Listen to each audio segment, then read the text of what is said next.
na wageni wote wameshawasili, na lengo ni kuhakikisha basi zoezi hili linakwenda vizuri. Na hapa uwanjani kama unavyoona tayari wale ambao ni wawakilishi, hawa ni wawakilishi tu ambao wanakuja kwa ajili ya kuonekana hapa, lakini washiriki wengine tayari wapo katika eneo la litakapofanyika mazoezi haya ambao ni kule katika kambi ya polisi ya Kileleshori.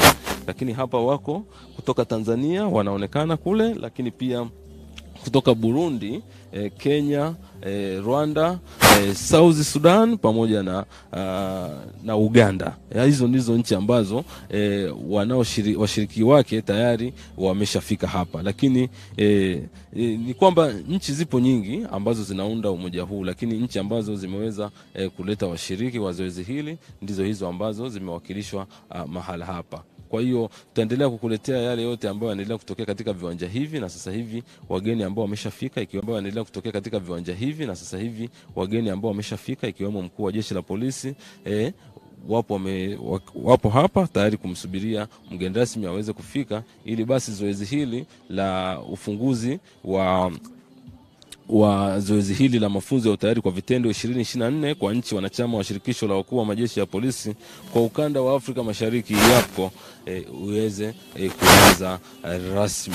Na zoezi hili litakuwa linafanyika hapa nchini, leo linafunguliwa, lakini mwisho wake itakuwa ni tarehe 18 katika viwanja hivi tutarudi kwa ajili ya ufungaji. Lakini niseme zoezi hili la pamoja linatarajiwa kuwashirikisha maafisa wakaguzi na askari kutoka hizi nchi wanachama wanaofikia 670 ambao wanashiriki katika zoezi hili. Kama nilivyosema, zoezi hili ni muhimu, limekuwa na umuhimu mkubwa sana kwa sababu askari wetu wanapata muda wa kubadilishana mawazo, lakini pia kubadilishana uzoefu wa mbinu gani wanaweza kuzitumia katika kukabiliana na uhalifu, hususan unaovuka mipaka, ikiwemo madawa ya kulevya, usafirishaji haramu wa binadamu, lakini pia wizi wa magari. Utakumbuka kabisa kwamba katika nchi hizi yamekuwa yakiibiwa magari. Kwa hiyo gari linapoibiwa Tanzania, basi kunakuwa na mfumo wa kuhakikisha basi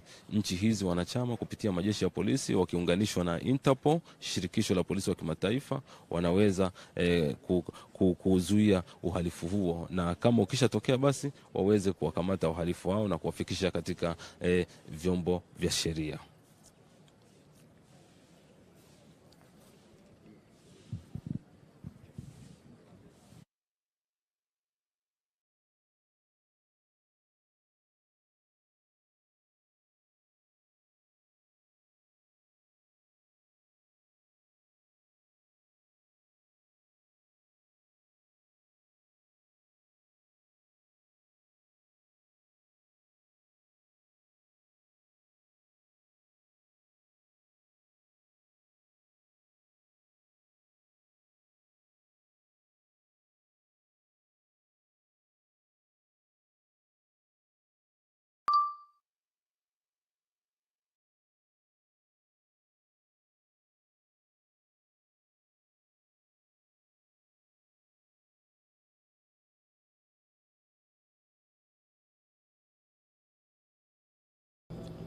Asante sana Franki kutoka hapo kwenye viwanja vya Gwaride.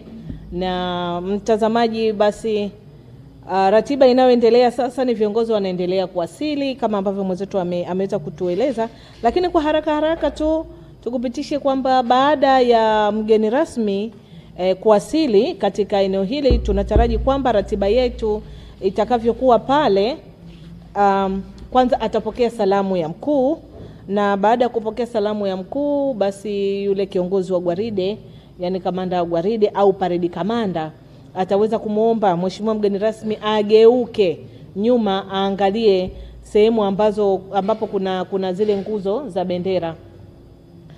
Maana yake kuangalia kule ni kuzipa heshima zile bendera ambazo ziko pale uwanjani. Na baada ya kitendo hicho, pamoja na wageni wengine wote walioko uwanjani, watageuka wote kuelekea ule uelekeo wa bendera. Sasa pale zitapigwa nyimbo, kutapigwa wimbo wa Interpol, lakini kutapigwa nyimbo zile za taifa, na wakati huo bendera zitakuwa zinapandishwa. Na hii yote ni kuheshimu umoja huu ambao unashirikisha nchi 14. Yes. Na baada ya bendera kupandishwa ambacho kitaendelea, basi mheshimiwa mgeni rasmi tena ataombwa na parade commander aweze kugeuka kama alivyokuwa akiwaangalia mwanzo, akiwaangalia wale kule ambao wako kwenye parade. Atakapogeuka kule yule parade commander ataomba kutoa gwaride, na hivyo gwaride litaweza kupita mbele ya mheshimiwa mgeni rasmi huku wakisaluti. Na hapo watakuwa wanaelekea sasa ukumbini, kwenye ukumbi ambako ndiko kule hotuba na vitu vingine vitakuwa vinaenda kufanyika. Maana kwamba ufunguzi rasmi sasa wa zoezi hili unaenda kufanyika. Kwa hiyo baada ya gwaride hili rasmi la upandishaji wa bendera, gwaride litatoka uwanjani, wataelekea sasa ukumbini. Kwa hiyo wakifika ukumbini kule, ratiba jinsi itakavyokuwa kwa haraka ni kwamba na zile nyimbo zitakazopigwa ni wimbo wa Interpol, zile za taifa pale kwenye bendera, lakini na wimbo wa taifa wa Tanzania. Jamhuri ya Muungano wa Tanzania kama mwenyeji wa zoezi hili. Kwa hiyo hawa wageni watakapoenda ukumbini, tunategemea kwamba sasa pale kutakuwa na sala na dua kutoka kwa mbalimbali ya dini kwa ajili ya kumkumbuka Mwenyezi Mungu na kukabidhi tukio hili kwa Mwenyezi Mungu kabisa, ili mambo yaweze kwenda sawa. Hivi linaanza na Mungu na linamaliza na Mungu. Yes. Na basi baada ya na sala zile na dua kutoka kwa viongozi wetu wa dini, kutakuwa na utambulisho mfupi kuweza kufahamu ni akina nani wako pale, wageni waalikwa, lakini wale washiriki. Lakini pia kumbukwe mtazamaji, walioko kwenye gwaride sio washiriki wote, bali ni wawakilishi kutoka kwenye kila nchi. Kuna wawakilishi 20 kutoka kwenye kila nchi ambao ndio wanashiriki kwenye gwaride hili rasmi la upandishaji wa bendera. Sahihi. Kwa hiyo baada ya utambulisho huo, tunategemea sasa kutakuwa na wimbo. Kuna wimbo maalumu wa zoezi hili ulioandaliwa ambao utaimbwa na bendi yetu ya polisi, kikosi chetu cha polisi, wana super kwata kutoka hapa TPS shule ya polisi Tanzania Moshi.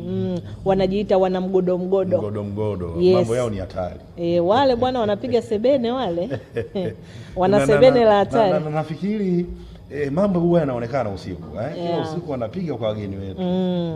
Kwa hiyo baada ya burudani hiyo ya wimbo maalumu ulioandaliwa kwa ajili ya zoezi hili, sasa hapo ndo itafuata ule wasaa wa kupata maneno mbalimbali kutoka kamishna wa operation na mafunzo wa Tanzania ataongea, lakini pia kiongozi ambaye ndo mkurugenzi wa zoezi hili kitaalamu anaitwa exercise director, naye ataongea.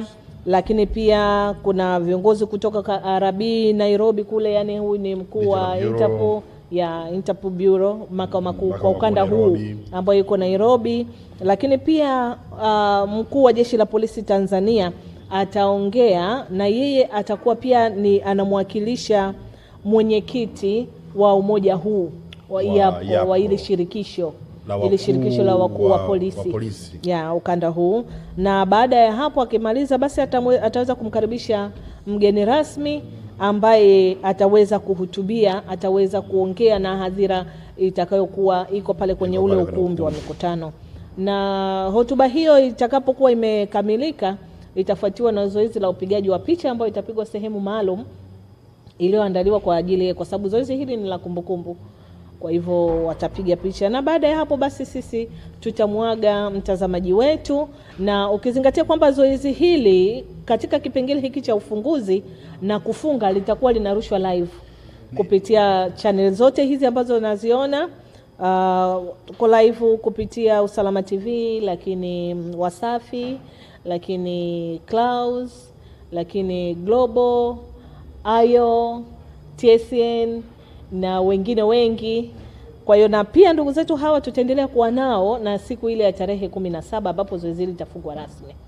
Kwa kifupi niseme kwamba Usalama TV iko tayari kabisa kurusha matangazo haya mubashara, lakini pia kutunza kumbukumbu kama ulivyosema hapo awali kwamba kutakuwa na zoezi la picha. Sisi Usalama TV tutakuletea moja kwa moja matangazo haya, lakini pia swala la kumbukumbu ni kazi yetu na hatuko nyuma katika hilo. Hatuko nyuma, na kwa mbali tunasikia kuna ving'ora vinaelekea eneo lile la uwanja wa Gwaride. Bila shaka itakuwa ni kuwasili kwa mheshimiwa mgeni rasmi wa shughuli hii ya leo. Kwa hivyo tutajiunga naye tena mwenzetu Franki ili tuweze kuona ambacho kinaendelea pale ukumbini. Lakini wakati tuna mawasiliano yanaendelea kufanyika, mtazamaji, ukumbuke tu kwamba zoezi hili litafanyika kuanzia leo tarehe 15, kesho 16 na 17. Lakini baada ya ufunguzi rasmi, ambacho kitaendelea ni mazoezi ya ndani. Hatutakuwa tunaonesha kwa sababu hivi ni mafunzo. Kwa hiyo mafunzo yatakuwa ndani. Kitakachokuwa kinatoka ni vitu vichache sana, lakini mengi yatabaki ndani, isipokuwa tena tarehe 17 kwenye ufungaji tutakuwa tena mubashara. Na hapo wanaonekana wawakilishi wale ambao wanawakilisha nchi shiriki uwanjani hapo kwenye uwanja wa Gwaride, ambapo mwenzetu Franki yuko pale, na hilo ni msafara wa mgeni rasmi wa zoezi hili ambalo limekuwa linafanyika katika nchi mbalimbali, lakini leo hili linafanyika hapa katika nchi ya Tanzania. Kwa hiyo msafara wake ndio huo, unaona gari lake hilo, na walioko pembeni ni washika bendera, lakini gari la mheshimiwa ndio hilo hapo la mheshimiwa waziri wa mambo ya ndani ya nchi, mhandisi Hamadi Masauni, ndio tayari umefika katika eneo hili katika kuhakikisha kwamba sasa zoezi hili liweze kufunguliwa rasmi. Na kumbuka tu kabisa mheshimiwa waziri atakapo ameshawasili, anapokelewa pale na mkuu wa jeshi la polisi. Mkuu wa jeshi la polisi ndiye atakayempokea, lakini pia akiwa amematana na viongozi wengine. Kwa hiyo hii ni kuashiria kwamba sasa zoezi hili linakwenda kuanza. Naam, sasa mgeni rasmi pale ambaye ni naibu katibu mkuu wa Wizara ya Mambo ya Ndani ya Nchi, mheshimiwa 𝙏𝙝𝙖𝙣 tayari amekwisha kuwasili na anazungumza pale na mkuu wa jeshi la polisi, wanasalimiana pale. Hii yote ni kuashiria kwamba sasa zoezi hili linakaribia kwenda kuanza, na pamoja na kwamba na hali ya mvua, lakini wote wapo uwanjani, wako askari wako imara kabisa kuhakikisha kwamba basi ukionyesha kile ambacho wamekipanga kukionyesha katika zoezi hili ambalo ni muhimu sana kwa ajili ya kujiweka tayari kufanya zile shughuli za kioperation, ikiwemo uhalifu unaovuka mipaka. Ni kama nilivyosema, ni uhalifu wa aina mbalimbali, ikiwemo ugaidi, madawa ya kulevya, usafirishaji haramu wa binadamu. Yote hayo yatakuwa yakifanyiwa mazoezi katika hizi siku zote ambazo askari hawa kutoka nchi za ukanda wa Afrika Mashariki wametoka, hawa askari polisi. Lakini pia hapa nyuma ni wale askari ambao watakwenda sasa kuzipeleka zile bendera katika ile milingoti ambayo nilikuonyesha pale awali. Askari hawa wamejipanga vizuri kuhakikisha kwamba bendera zote za mataifa ambayo yanashiriki katika zoezi hili, yakiwemo Tanzania, Burundi, Eritrea, Djibouti, DRC Congo, Kenya, Komoro, Ethiopia, Shelisheli, Rwanda, Somalia, Sudani Kusini na Sudani, Uganda, zote zinapandishwa katika milingoti ile pale na zinaanza kupepea, jambo ambalo litaashiria sasa ni kuanza kwa zoezi hili la FTX katika nchi hii ya Tanzania, hususan katika shule hii ya polisi Tanzania Moshi. Kwa hiyo yote kwa yote ni kuhakikisha kwamba mazoezi haya yanawafanya askari wanakuwa timamu, wanakuwa makini katika kutekeleza majukumu yao. Na sasa mgeni rasmi ameshafika na anapokea ile salamu yake ya mkuu.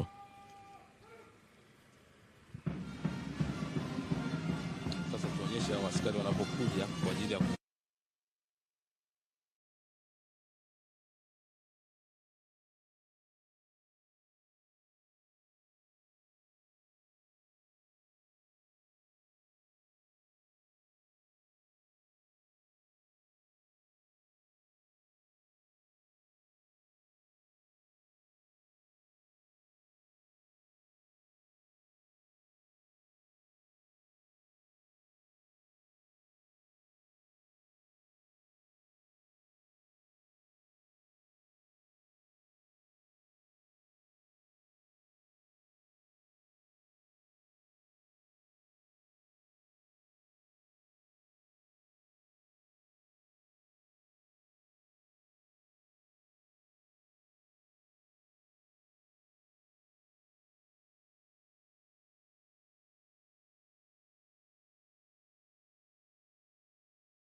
umoja wa nchi za IAPCO wanakuja kuzipandisha hapa, ikiwa ni kuashiria kwamba sasa zoezi hili linakwenda kufunguliwa rasmi.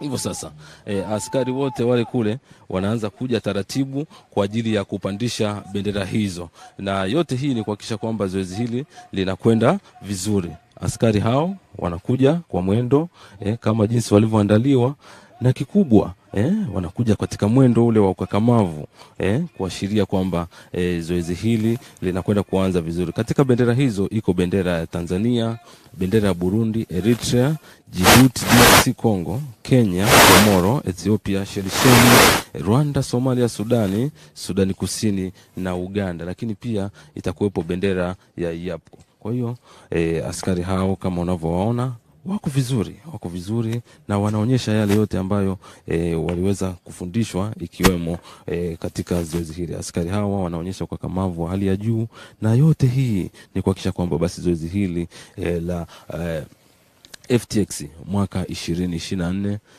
linafanya vizuri.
Maji huo wakati wanaendelea kupandisha bendera hapo, wimbo wa taifa la Tanzania unapigwa kama nchi mwenyeji. Siku ya ufunguzi wimbo wa taifa wa taifa husika ndio unatangulia kupigwa, halafu utafuatia ule wimbo wa Interpol. Kwa hiyo hapo kama unavyoona askari wetu wanaendelea kupandisha bendera hizo vizuri kabisa kadiri walivyoelekezwa, ni wakakamavu kama wanavyoonekana. Lakini pia maofisa walioko kwenye uniform wamepiga saluti, ishara ya kuheshimu bendera. Unaona viongozi ambao wako kwenye uniform na wenyewe wanapiga saluti. Wimbo huo ukiendelea kuimbwa, bendera zinaendelea kupanda polepole kwa heshima kabisa, kuashiria sasa hili gwaride rasmi la upandishaji wa bendera ndio hilo linaendelea, kuashiria ule ufunguzi wa zoezi hili. Na baada ya wimbo wetu huu wa taifa wa Jamhuri ya Muungano wa Tanzania, ndipo utafuata wimbo wa Interpol. Ambao wimbo wa Interpol ni mfupi tu, ndio huo. Wimbo wa Interpol ni mfupi sana. Na tena kikosi hiki cha bendera kinaongozwa na mkaguzi msaidizi Emmanuel Semfukwe. Kama tunavyomuona kwenye bendera pale, naona kulikuwa na mkwamo kidogo na ameamua kusaidia, lakini ili yote mambo yaweze kwenda vizuri kabisa. Askari hao bwana ni wa Jeshi la Polisi Tanzania. Unaona mandhari ya uwanja ni nzuri kabisa, safi. Na kama tulivyokuambia kwamba mheshimiwa mgeni rasmi amegeuka, ameangalia ule uelekeo wa bendera, lakini na uwanja wote walioko uwanjani pale wote wamegeuka kuangalia uelekeo wa bendera zilipo, ili waweze kuzipa heshima yake. Na baada ya zoezi hilo na wenyewe watageuka tena kuangalia sasa kule paredi lilipo kwenye gwaride kule. Na kwa haraka tu kukumbusha mtazamaji ni kwamba hizi bendera zipo takribani 14, kwa maana kwamba zinawakilisha mataifa 14 ya wanachama wa shirikisho hili. Ni sahihi kabisa, na bendera hizi ni za nchi hizi. Bendera hizo ni ya Tanzania, lakini Burundi, Eritrea, Djibouti, DRC Congo, Kenya, Komoro, Ethiopia, Shelisheli, Rwanda, Somalia, Sudani Kusini pamoja na Uganda. Tena tumkumbushe tu mtazamaji kwamba umoja huu umeasisiwa ama ulizinduliwa mwaka 1998 na makao makuu yake yako pale Nairobi. Sahihi kabisa, na basi viongozi sasa wanageuka wakiongozwa na mheshimiwa mgeni rasmi. Baada ya zoezi la upandishaji wa bendera kukamilika, wamegeuka kuangalia mbele ya uwanja ili kuweza kuendelea sasa na gwaride lile, na kamanda wa gwaride ataenda kwa ajili sasa ya kulielekeza gwaride liweze kupita mbele ya mgeni rasmi na kutoa salamu kwa maana ya saluti ile. Naam, sasa ndo huyo anaenda kamanda wa gwaride ili kuweza kuliongoza gwaride kutoka uwanjani, lakini litapita mbele ya mheshimiwa mgeni rasmi na kutoa salamu. Na watakapokuwa wanatoka hapo, wataelekea moja kwa moja ukumbini, kwenye ukumbi wa mikutano, ukumbi ambao umeandaliwa maalum kwa ajili ya ratiba ile sasa ya hotuba, lakini zile sala kama ambavyo tumekuambia ndugu mtazamaji, kitu ambacho kinaenda kutokea kule ukumbini. Na mambo yote yatazinduliwa pale. Yes, ufunguzi rasmi utafanyika pale. Mheshimiwa mgeni rasmi Dr. Maduhu Kazi, kama unavyomuona, naibu katibu mkuu wa Wizara ya Mambo ya Ndani ya Nchi, akimwakilisha Mheshimiwa Waziri wa Mambo ya Ndani ya Nchi Mheshimiwa Engineer Hamadi Masauni. Yeye ndio ataongoza tukio hili la ufunguzi rasmi wa zoezi hili. Sahihi. Na sasa gwaride ndio hivyo linaenda kujiandaa kutoka, likipita mbele ya mheshimiwa mgeni rasmi. Basi tukuache mtazamaji uweze kuangalia na kusikia namna askari wale wanavyotembea kwa kakamavu, lakini bendi ile brass bendi inavyohinikiza.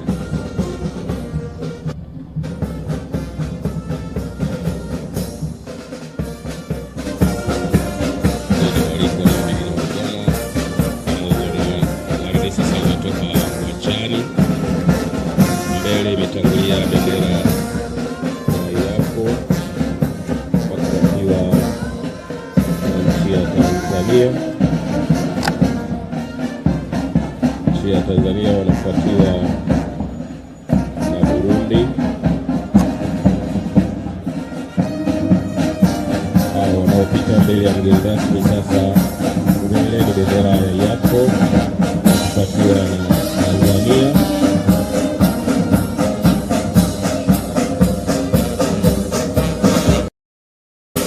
Then follow Burundi contingent. Wanaofuata hapo wanaopita sasa Burundi, nchi ya Burundi.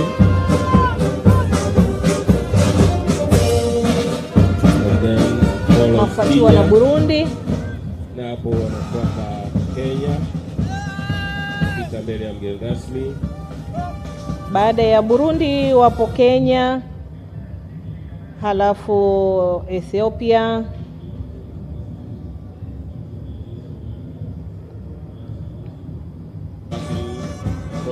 halafu Rwanda, kisha Sudani Kusini na Uganda anafunga. And here follows South Sudan. Namna hiyo. Pita sasa geni walipo Sudani ya Kusini.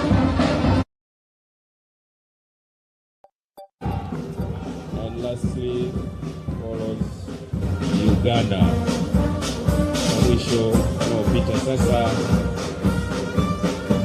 ni askari wa Uganda. Na mwisho kabisa ni brass band yetu ya jeshi la polisi. Kana yuko pale ile askari mwanamama na sketi yake amevaa smart kabisa na anakwenda kwa mavu sana kabisa. Wakina mama wanaweza. Yani hatusubiri kuwezeshwa.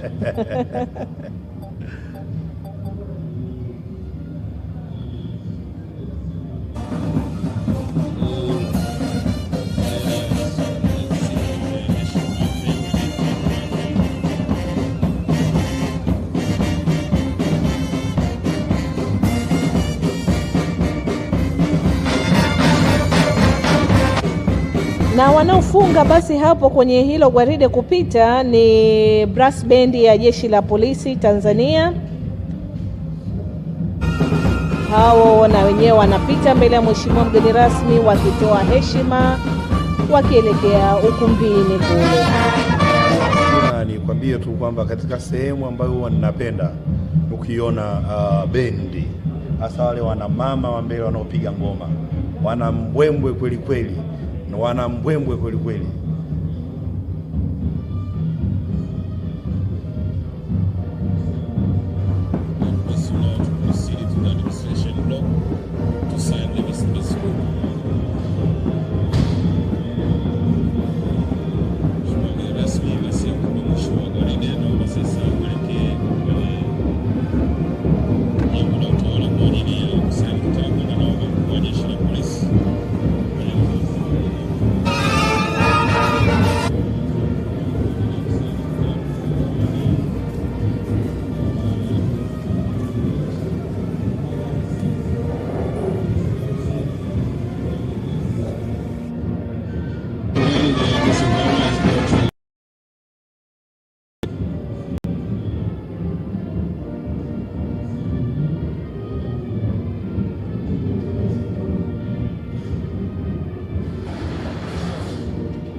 Asante sana. Basi Nova. Naam. Kama ambavyo tunaona kwamba gwaride ndio hilo sasa limetoka, na lile gwaride rasmi lililokuwa limeandaliwa kwa ajili ya upandishaji wa bendera, gwaride la kupandisha bendera ndio hilo limehitimika pale uwanjani. Na sasa tutaelekea moja kwa moja ukumbini. Sahihi. Ili kuweza kuendelea na ratiba ile ya ukumbini. Kupata yale yanayoendelea ukumbini, yale ambayo wametuweka hapa sasa. Lakini tumkumbushe mtazamaji kwamba zoezi hili lilianza tangu tarehe 13. Tarehe 13 walianza kufika hapa washiriki kutoka nchi mbalimbali, walipokelewa wakaenda kule eneo la kambi, ambapo kambi sasa zoezi hili litaenda kufanyika. Lakini kuna kitu kimoja ambacho tumfahamishe mtazamaji. Zoezi hili linaenda kufanyika katika nchi ya kufikirika. Linaenda kufanyika hapa Tanzania kwenye nchi ya kufikirika. Lakini linaenda kufanyika kwenye nchi ya kufikirika ambayo inaitwa Jamhuri ya Nchi ya Raha. Watu wa raha, Jamhuri ya Nchi ya Raha. Kwa hiyo manake wakitoka hapa shule ya polisi Moshi, baada ya zoezi rasmi hili sasa la ufunguzi likishahitimishwa pale ukumbini na mheshimiwa mgeni rasmi, kitakachoendelea ni kwamba sasa washiriki wote wataondoka kuelekea kule nchi ya raha. Nchi ya raha iko maeneo haya katika kampasi nyingine ya shule ya polisi Moshi, na ndipo ni kambini kule ambapo washiriki watakuwepo huko na zoezi hilo litaendelea. Na nchi ya raha ni nchi ambayo pia ina watu, ni ya kufikirika lakini ina watu na ina uongozi wake, ina raisi, ina mawaziri, ina wabunge, ina jeshi, ina wakuu wa mikoa, ina mikoa, lakini ina nchi jirani inazopakana nazo. Za uchumi zinaendelea kama kawaida, kwenye kilimo, ufugaji. Na ndio maana tumeambiwa kwamba moja ya matukio ambayo yatatokea kule yanayotokea katika nchi ya raha pamoja na uporwaji wa mifugo, ambayo kimsingi katika hii jumuiya ni moja ya mambo ambayo wanashughulika nayo. Sahihi kabisa. Basi watu hapo wakiwa wanaelekea, washiriki wote hao wakiwa wanaelekea kwenda kuingia ukumbini, na sisi tunaendelea kukujuza mtazamaji mambo mbalimbali ambayo yataenda kutokea. Kwa hiyo katika ile nchi ya raha ambayo itakuwa na uongozi maalumu, mazoezi yote yataenda kufanyika kule. Sahihi. Kwa maelekezo maalum. Sasa yale mazoezi ndio yatakuwa yanaenda kuwapima. Na mazoezi haya yako katika mfumo wa mtihani hivi. Yataenda kuwapima na kuona ni namna gani basi hawa askari wa ukanda huu wa Mashariki mwa Afrika wana utayari kiasi gani, lakini wana ule ujuzi na uelewa wanawezaje kukabiliana na matukio kama haya endapo yatakuwa yanajitokeza. Tena kumbuka ni kwamba nchi ya raha ni nchi ya kufikirika, lakini mazoezi yanayokwenda kufanyika ni mazoezi yale ambayo yanasadifu uhalisia wa matukio ambayo yanatokea katika nchi za ukanda huu. Na ni mazoezi halisi. Ni mazoezi halisi. Yatatokea kwa uhalisia wake. Ingawa kutakuwa pia na matumizi ya risasi, lakini risasi zitakuwa ni zile baridi. Za baridi. Kutakuwa na milipuko pia. Kutakuwa na milipuko italipuka. Tunaambiwa kwamba milipuko italipuka. Ni zoezi moja nzuri sana, lakini litakuwa ni zoezi la ndani kama ambavyo tumekueleza. Tunaendelea kueleza kwamba zoezi hili baadaye litakuwa ni zoezi la ndani, mtazamaji, halitaoneshwa kama ambavyo tunaonesha huu ufunguzi. Kwa hiyo baada ya ufunguzi tutaagana nawe mtazamaji, na tutakutana tena siku ya kufunga tarehe 17. Kwa hiyo matukio haya, mbali ya zoezi hili, mbali ya kujenga utayari kwa askari polisi Nova, lakini pia ni fursa kwa nchi yetu. Sahihi. Matukio haya, ili zoezi kufanyika hapa Tanzania, linakuza utalii, lakini tunaitangaza nchi yetu kimataifa, na tunaonesha namna gani sisi wa Tanzania tulivyo wakarimu wageni, namna ambavyo tumeweza kuwapa kila aina ya kitu wanachohitaji, na watatutangaza wanapokwenda kwamba Watanzania kimsingi ni wakarimu sana Watanzania. Kwa hiyo ni vitu vingi vitakavyoenda kutokea, lakini pia ukumbuke wakuu wa majeshi ya polisi kutoka nchi shiriki hizi watakuja na wenyewe watashiriki kwenye zoezi hili, na siku ya kufunga wote watakuwepo, watashuhudia kuona lile onesho la mwisho ambalo litafanywa, zoezi la mwisho lile watashiriki kuliona kwa live, lakini pia watakuwepo kwenye kufunga zoezi hili. Mimi nilichofurahi tu kwamba askari wetu wa Tanzania pia watapata, wanasema exposure kutoka kwa askari wengine ambao wametoka katika majeshi ya polisi kwenye nchi za ukanda huu.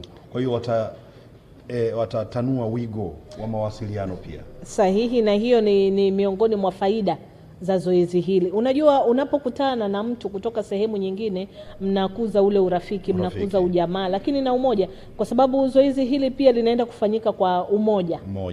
Yani nchi zimekuja kutoka ni nchi tofauti tofauti, lakini watafanya kazi kwa pamoja.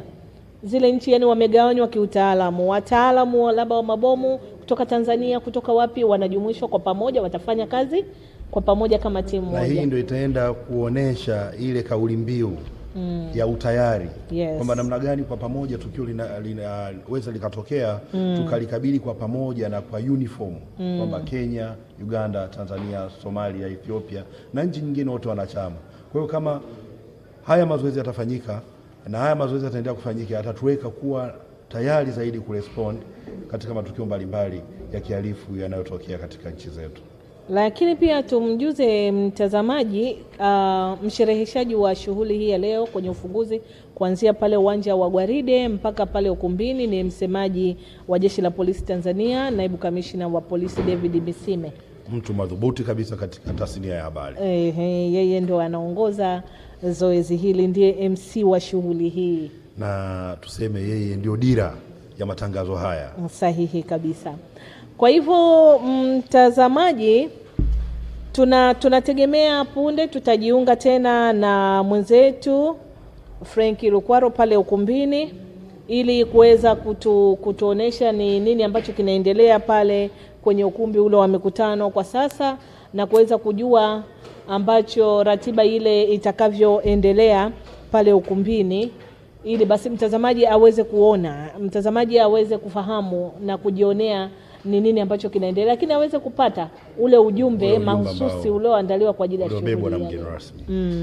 Labda Tina, kwa haraka pia wapitishe watazamaji wetu kwenye ratiba kwa haraka, ili pia waweze kujua nini kitaendelea tutakapokuwa tunajiunga pale ukumbini.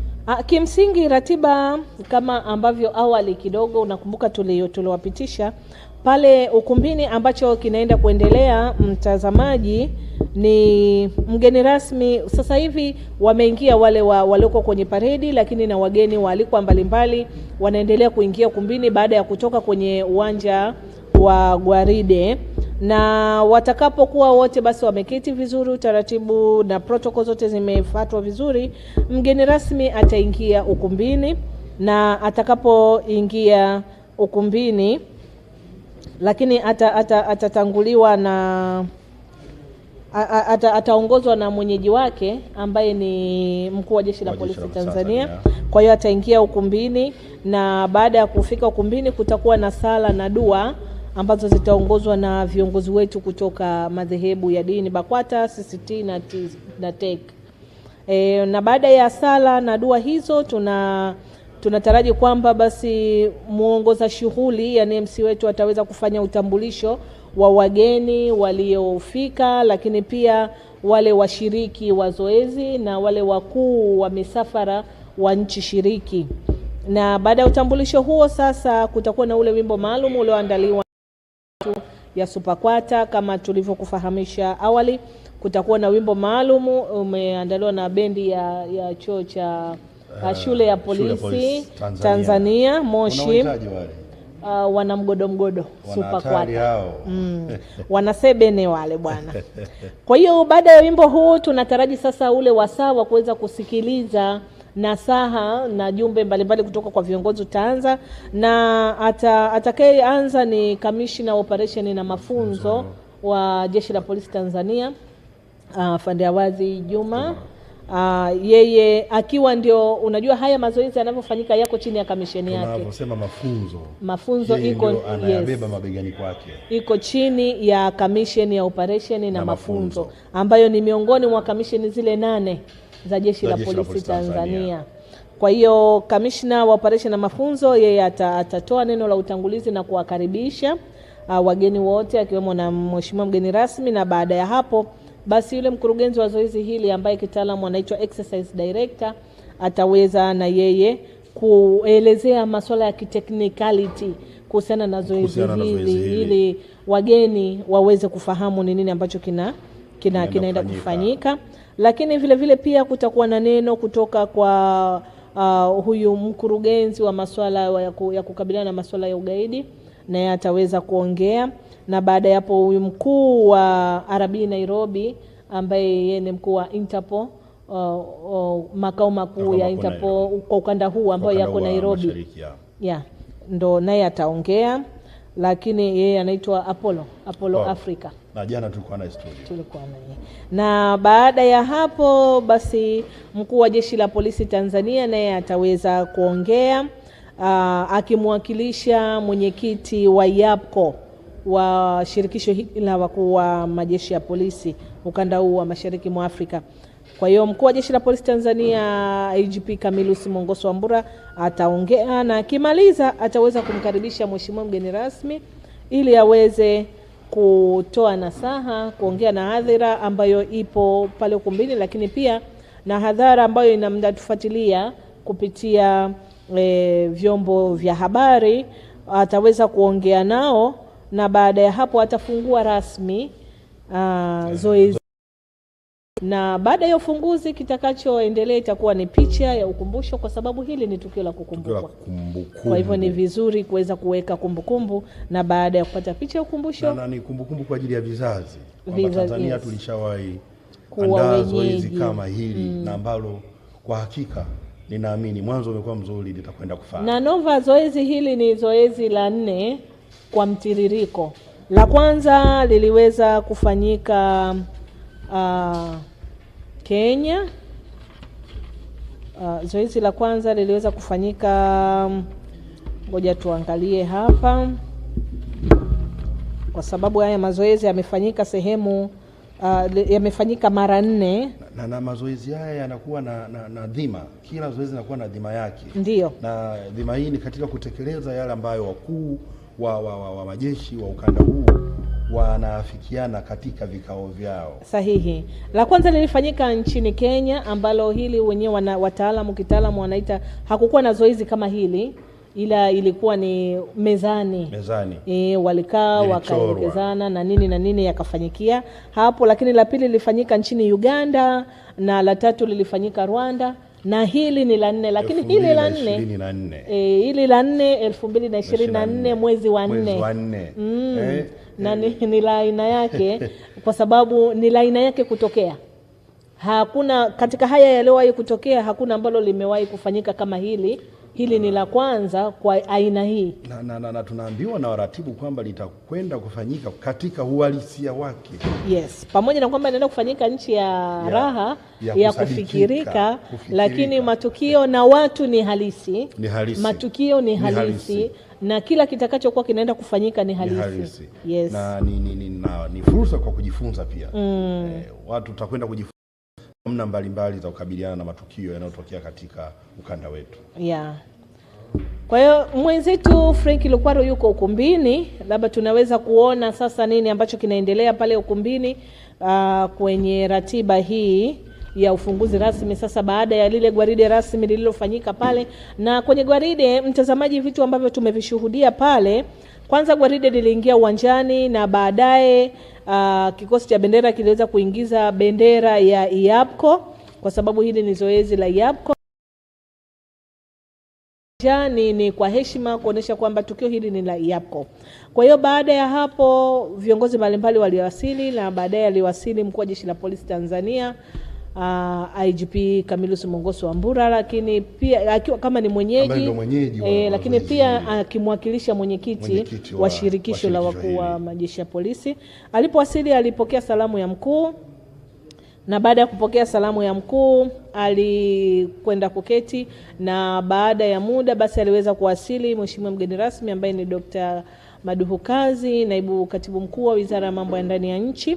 Na alipowasili naye aliweza kupokea salamu ya mkuu ambaye yeye ndio mgeni rasmi akimwakilisha mheshimiwa waziri wa mambo ya ndani ya nchi, mheshimiwa Engineer Hamadi Masauni mbunge. Kwa hiyo baada ya kupokea salamu ya heshima, basi kiongozi wa paredi kwa maana ya gwaride lile, kamanda wa gwaride aliweza kumuomba mheshimiwa mgeni rasmi kugeuka kuangalia uelekeo ule wa bendera ambapo kulikuwa na milingoti ya bendera na wameandaliwa leo hii kwa ajili ya kuzungumza na washiriki hawa wote ambao kiujumla wametoka uwanjani na sasa wamekuja katika ukumbi huu kwa ajili ya kusikiliza. Na baada ya hapo paliweza bendera ziliweza kupanda, na baada ya bendera kupandishwa basi mheshimiwa mgeni rasmi alirudi tena kugeuka kuangalia uelekeo wa gwaride ulipo, na hapo kamanda wa gwaride aliweza kumuomba mheshimiwa mgeni rasmi aweze kutoa gwaride nje ya uwanja, na gwaride lilitoka likipita mbele ya mheshimiwa mgeni rasmi huku wakipiga saluti.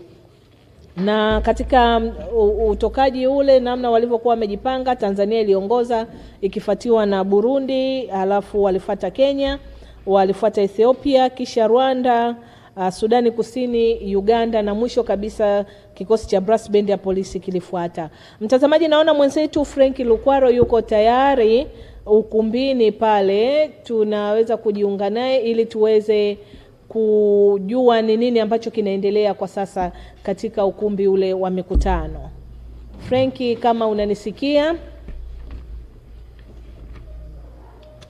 Basi Franki, wakati anaendelea kujiweka sawa, gwaride lile liliweza kutoka uwanjani na kuelekea kwenye ukumbi wa mikutano ambapo kule sasa ndipo ratiba rasmi ya ufunguzi inaenda kufanyika. Ratiba inaenda kufanyika kule kwa viongozi pia kuweza kuongea kama ambavyo nimetoka kukufahamisha hivi punde. Lakini mtazamaji, Nova, labda tuweze kumkumbusha mtazamaji kwamba zoezi hili lengo lake kuu ni nini? Tina, lengo kuu la zoezi hili ni kutengeneza utayari kwa askari wa majeshi ya polisi katika ukanda huu wa Afrika Mashariki ama Mashariki mwa Afrika. Na ni utayari katika kukabiliana na matukio ya kihalifu ikiwepo uporaji wa mifugo, ugaidi na makosa mengine yote ambayo yanavuka mipaka. wizi wa magari na kadhalika. Kwa maana hiyo tunaona hivi dawa za kulevya. Maana tunaona kwamba zoezi hili linaenda kutengeneza ule utayari askari wetu wa majeshi haya yawe tayari wakati wowote, muda wowote kukabiliana na haya matukio. Na tena ikumbuke kwamba ukanda huu wa nchi hizi zilizoko mashariki mwa Afrika ambazo ni wanachama zina takribani idadi ya watu milioni 494 kujumlisha, na usalama wa watu na mali zao uko mikononi mwa majeshi ya polisi. Kwa maana hiyo kujenga uwezo kwa askari wetu, tunawafanya watu hawa wa nchi hizi ambao ni milioni 400 na kitu za kuishi salama kabisa katika kufanya kazi zao za kiuchumi na uzalishaji. Ni sahihi. Na pia zoezi hili likumbuke kwamba linajumuisha nchi wanachama wa shirikisho la wakuu wa majeshi ya polisi kwa nchi za ukanda wa Mashariki mwa Afrika, ambapo takribani washiriki zaidi ya 600 wanashiriki kutoka nchi 6 na 7 ni Tanzania ikiwa ndio mwenyeji. Na ni zoezi ambalo pia limehudhuriwa na nchi nyingi ukilinganisha na haya ambayo yamepita, kwa maana nusu ya nchi zile wanachama wa shirikisho. Sahihi. Kwa hiyo na bendera zilizopandishwa pia kwenye lile gwaride rasmi la upandishaji wa bendera ziliwakilisha nchi zote. Na wale ambao hawajafika kwa namna moja ama nyingine. Kwa hiyo mtazamaji, baada ya ufunguzi rasmi kufanyika pale ukumbini, pia tulibahatika kufanya mahojiano na mmoja kati ya waratibu wa zoezi hili ambaye ameweza kuelezea kwa kirefu kuhusiana na zoezi hili ni nini, lakini linaenda kufanyikaje, lakini dhima yake ni nini, na lilianzia wapi, ilikuwaje mpaka kukaanza kuwa na zoezi kama hili. Tuliweza kufanya naye mahojiano hayo, tukaweza kufahamu, na baadaye tutaweza kukuonesha mtazamaji ili basi uweze kufahamu kwa undani hasa kwamba ni kitu gani hiki kutoka kwa mmoja wa waratibu wa zoezi hili. Lengo ni kufanya wewe mtazamaji uweze kujua, hata miaka ijayo pengine ukija tena unasikia FTX, basi ujue FTX ni kitu gani. Ni kitu gani na nini kinafanyika. Basi mwenzetu Franki Lukwaro yuko tayari ukumbini. Franki, uweze kutujuza ukumbini hapo nini na kumuunganisha moja kwa moja mtazamaji wetu na yale ambayo yanajiri ukumbini hapo, ili kuweza kufuata ratiba kama inavyoenda. Franki. Naam, tayari tuko katika ukumbi huu wa mikutano wa shule ya polisi Tanzania Moshi, ambapo tunamsubiria sasa mheshimiwa mgeni rasmi ambaye ni naibu katibu mkuu wa Wizara ya Mambo ya Ndani ya Nchi, Dr. 𝙏𝙝𝙖𝙣𝙠 kazi aweze kuja kwa ajili ya kufanya sasa ufunguzi rasmi wa zoezi hili la mazoezi kwa vitendo ambalo linashirikisha nchi wanachama wa IAPCO. Na hapa unavyoona tayari wapo wawakilishi mbalimbali, kuna wawakilishi kutoka nchi ya Uganda, lakini wawakilishi wa nchi ya South Sudan, na wote hawa tayari wametoka kule uwanjani na tayari wako hapa kwa ajili ya kusubiria zoezi hili zima. Lakini kama unavyoona pale juu katika eneo la high table tayari lipo tayari kwa ajili ya kuhakikisha kwamba basi kila kitu kinaenda katika ule utaratibu uliopangwa. Na nikukumbushe tu katika ile ratiba, baada ya mgeni rasmi kuingia, kitakachofanyika ni dua na sala ambayo itafanywa na kutoka katika dini hii ya Kiislamu, kwa maana itaongozwa na BAKWATA, lakini pia CCT pamoja na teki watatoa ile dua na sala. Lakini baada ya hapo atakaribishwa mgeni rasmi atakaribishwa, lakini pia na kutakuwa na hotuba na salamu mbalimbali kutoka kwa kamishina wa operation na mafunzo ambaye ni kamishina Awazi Juma Haji. Kwa hiyo hapa katika ukumbi pia wapo bendi yetu hii ambao ni super quarter bendi, nayo pia watatoa burudani kwa sababu kuna wimbo maalum umeandaliwa kwa ajili ya kusherehesha zoezi hili. Ni wimbo maalum ambao wamekuwa wakifanyia mazoezi mara kwa mara katika kuhakikisha kwamba basi ile ujumbe unawafikia Watanzania wote na wanajumuiya yote ambao wameshiriki katika zoezi hili muhimu ambalo ni lengo lake kabisa ni kukabiliana na uhalifu, kuwaweka askari wetu pamoja katika kukabiliana na uhalifu hususan unaovuka mipaka. Lakini niseme tu zoezi hili linaanza leo hii hapa rasmi ambalo linafunguliwa, lilianza tarehe 13 na linatarajiwa kukamilika tarehe 18 hapa katika shule yetu ya polisi Tanzania Moshi. Na zoezi hili ni maazimio ya wakuu wa majeshi ya polisi katika nchi wanachama katika kikao chao ambacho kilifanyika kule nchini Kinshasa, Kongo, na kikubwa tu ni katika kuwaweka tayari hawa askari wetu wa Afrika Mashariki. Lakini kama unavyoona hapa ni wawakilishi wa Uganda, wamewekewa na kibao chao kinaonyesha kabisa wapo hapo. Lakini pia wapo South Sudan, kama unavyoona hawa ni wawakilishi wa nchi ya South Sudan, askari ambao wameweza kuhudhuria katika ufunguzi huu rasmi. Lakini kuna Rwanda ni moja ya nchi ambazo wamekuwa wakishiriki katika mazoezi haya, na zoezi kama hili ambalo linafanyika leo hii limekwisha fanyika pia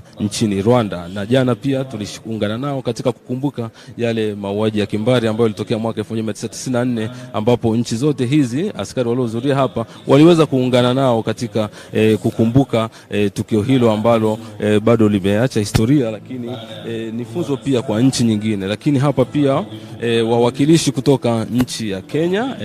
Kenya napo zoezi hili kama hili liliwahi kufanyika nchini Kenya. Kwa hiyo hawa ni wazoefu kwa sababu pia walishawahi kuandaa zoezi kama hili. Lakini pia wapo Ethiopia ni moja ya nchi ambao pia wameshiriki zoezi hili kwa mwaka huu, japokuwa wao wamekuja kama kuobserve, kuangalia na kuona ni namna gani nao katika siku za karibuni wanaweza wakatuma watu wao nao waweze kushiriki kwa wingi kama ilivyo katika nchi nyingine. Lakini Burundi nayo ni moja ya nchi ambayo inaunda IAPCO, na wao kwa wingi kabisa wapo katika hapa ukumbi huu kwa ajili ya kufuatilia yale ambayo yatajiri katika ukumbi huu, tukiendelea kumsubiri mgeni rasmi ambaye ni naibu katibu mkuu wa Wizara ya Mambo ya Ndani ya nchi, Dr. Maduhu Kazi. Lakini hapa wako wawakilishi wa Tanzania, sisi kama ambao ndio wenyeji wa tukio hili kwa mwaka huu wa 2024 tupo kwa wingi kama unavyowaona viongozi wa juu ambao ni pamoja na kamati ya maandalizi na washiriki wapo hapa kwa ajili ya kumsubiria mgeni rasmi kwa ajili ya kuanza shughuli nzima basi ya ufunguzi baada ya kumaliza kule katika uwanja. Lakini hapa kuna maobserver, hawa ni waangalizi, kazi yao ni kuangalia jinsi mwenendo mzima wa zoezi hili utakavyokwenda katika hizi ambazo hawa wawakilishi wa nchi mbalimbali kutoka IAPCO watakuwa wakifanya zoezi hili ambalo kama nilivyokueleza lengo lake kubwa ni kuhakikisha kuwaweka katika hali ya utayari askari wote wa Afrika Mashariki. Naam, kama unavyoona mgeni rasmi sasa ndio anawasili katika ukumbi huu wa Assembly Hall na anapokelewa na bendi. Tuendelee kuona ni kwa namna gani sasa yale yote yatakayoendelea katika ukumbi huu. Kama nilivyokueleza atakapowasili anasalimiana na viongozi mbalimbali ambao walikuwa wakimsubiri hapa meza kuu, na kikubwa ameambatana na mkuu wa jeshi la polisi Tanzania IGP Camillus Wambura ambaye ndio mwenyeji wa tukio hili ambalo linafanyika hapa Tanzania.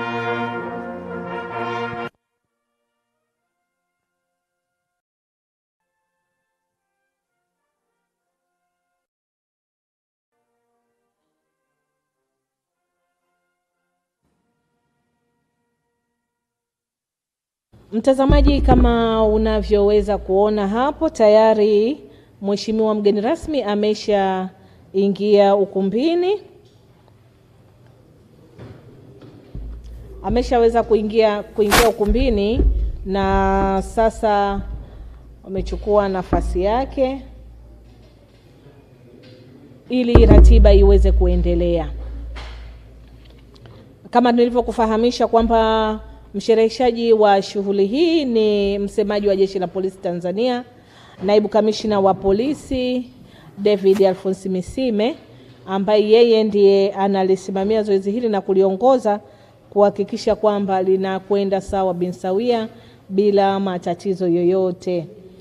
Kwa hivyo hapa baada ya mheshimiwa mgeni rasmi kuketi, ambacho kitaendelea ni ratiba ile sasa kama ambavyo tumekupitisha hapo awali, ratiba ya ikitanguliwa na dua na sala kutoka kwa viongozi wetu wa dini, na baada ya dua na sala basi mshereheshaji wa shughuli hii ataweza kufanya utambulisho wa wageni ili kuweza kufahamu ni akina nani wako hapo, lakini meza kuu hapo waliopo, lakini pia na wale zao kutoka kule kwenye nchi zao pia na wenyewe ataweza kuwatambulisha, pamoja na washiriki mbalimbali ambao wamewawakilisha wenzao.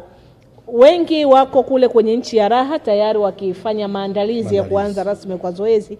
Kwa hiyo wawakilishi wachache takriban 20 kutoka kila nchi ndio wameweza kushiriki kwenye tukio hili la ufunguzi, huku wengine wengi waliobaki kama tulivyokuambia kwamba kuna takribani washiriki zaidi ya 600 wapo kule wanaendelea na maandalizi, ili kwa sababu baada ya hapa tu basi zoezi rasmi linaenda kuanza, na hivyo wale waliobaki kule watakuwa wanaendelea na mazoezi hayo na matayarisho, na watashiriki sasa, wataanza kuingia kwenye mazoezi hayo moja kwa moja kama yalivyopangwa. Ratiba ya ukumbini haitakuwa ndefu sana, haitakuwa na mambo mengi sana zaidi ya burudani, lakini na kuweza kupata nasaha na maelezo ya zoezi hili, kuweza kujua ni kitu gani ili wewe mtazamaji uweze kujua. Yes, lakini kama nilivyokuahidi kwamba tuliweza kufanya mahojiano na mmoja wa waratibu wa zoezi hili ambaye atakuja, tutaweza kukuonesha wewe mtazamaji ili uweze kufahamu hiki ni kitu gani, kinaenda kufanyika vipi, kwa muda gani, lakini kilitokea wapi. Na amefafanua kwa ndani sana juu ya zoezi hili. Kwa hivyo tunategemea mtazamaji wetu atakwenda kujua kwa undani walau ni nini dhima. Na ukizingatia bwana, hili ni zoezi la 4. Hili ni zoezi la 4. La kwanza lilifanyika Kenya, likafata Uganda, alafu Rwanda na sasa Tanzania. 2024 mwezi wa 4 tarehe 14 linazinduliwa mwaka 2024 linazinduliwa rasmi hapa Tanzania. Kwa hiyo ni 4, zoezi la 4 linazinduliwa rasmi tarehe 14 mwezi wa 4 mwaka 2024. Kwa hiyo ni zoezi la kipekee na litatengeneza kumbukumbu ya kipekee. Tunaarifiwa kwamba ni zoezi ambalo litakuwa ni la kiuhalisia zaidi, na vitendo vitaonekana, risasi zitapigwa, lakini risasi za baridi, sio za mabomu yatalipuliwa. Milipuko ni ya kweli. Wanasema milipuko ni ya kweli kabisa. Wananchi wa nchi ya raha wajiandae juu ya hilo zoezi, na tunaamini majeshi yetu haya ya ukanda wa Mashariki mwa Afrika yatajifunza, yatabadilishana uzoefu, watabadilishana mambo mengi ambayo kimsingi yatakwenda kutusaidia sisi wakazi wa eneo hili la Mashariki. Basi tumuache mtazamaji aweze kuangalia moja kwa moja kutoka pale ukumbini na kusikia kile ambacho kinaendelea pale ukumbini.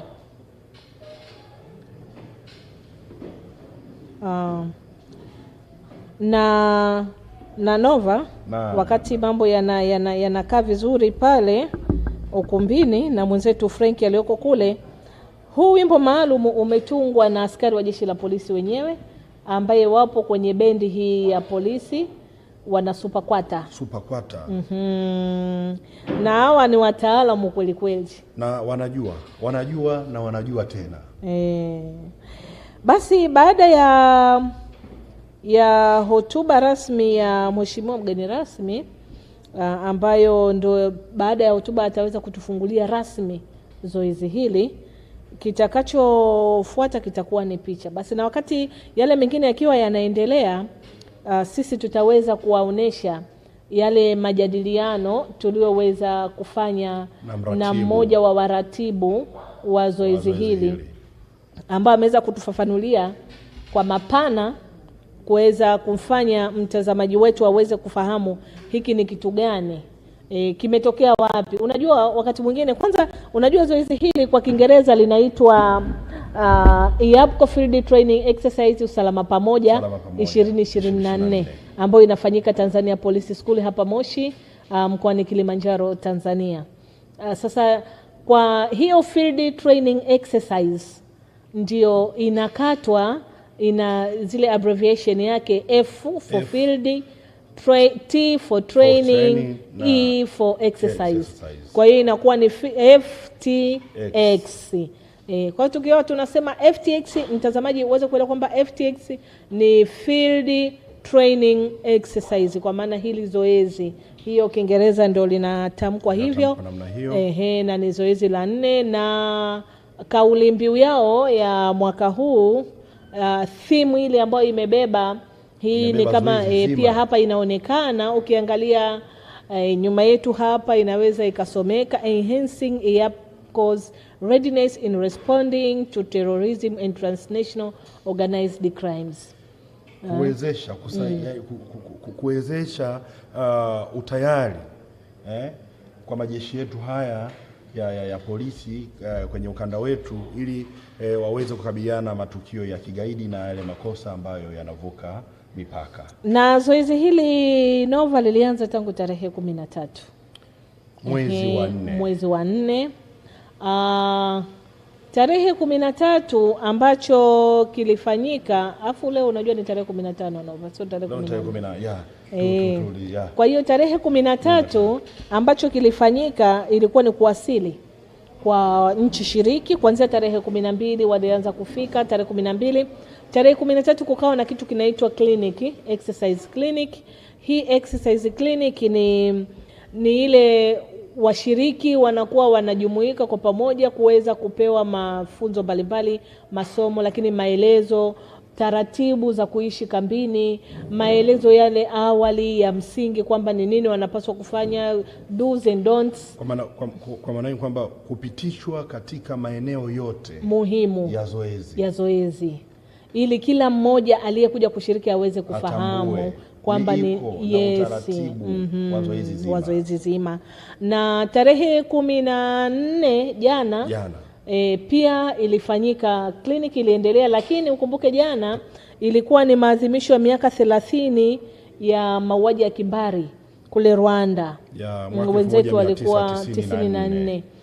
Wenzetu walikuwa wanaadhimisha maadhimisho hayo, na kwa sababu ni miongoni mwa washiriki, kwa hiyo washiriki wote hapa waliweza kujumuika kwa pamoja wakaungana na wenzetu wa Rwanda katika kukumbuka tukio lile. Kwa pamoja kulifanyika session maalum ambayo ilikuwa na lengo kuu la kuweza kuungana na wenzetu, kujumuika nao kwenye kumbukumbu hiyo muhimu sana. Na kimsingi hii inaonesha namna gani hizi nchi zimeingia katika umoja. Tatizo la mmoja ni tatizo la wote. Furaha ya mmoja ni furaha ya wote. Na pia unajua kumbukumbu ya tukio lile imeweza pia imekuja wakati mzuri. Imekuja wakati mzuri ambapo hili zoezi linafanyika. Kwa hiyo wakati wanakumbuka lile tukio kwenye ile session maalum jana, pia walikuwa wanakumbushana na kuhimizana na kufanya kila mmoja aweze kuelewa umuhimu wa kuwa wamoja. Na miongoni mwa jumbe ambazo ziliweza kutolewa ni kuepuka sana ubaguzi. Kuwa wazalendo. Kuepuka kuwa ubaguzi, kwa sababu ubaguzi ni sehemu ya chanzo ya kile kilichotokea kule nchini Rwanda wa mwaka 1994. Kwa hiyo walihimizwa sana, jamani, tupendane, tusibaguane kwa rangi, dini, kabila, wala sijui muonekano. Sisi wote ni wamoja na tumeumbwa na hakuna sababu ya kuuana, kwa sababu mwisho wa siku wote tutakufa. Kwa hiyo hakukuwa na sababu ya msingi ya kuuana.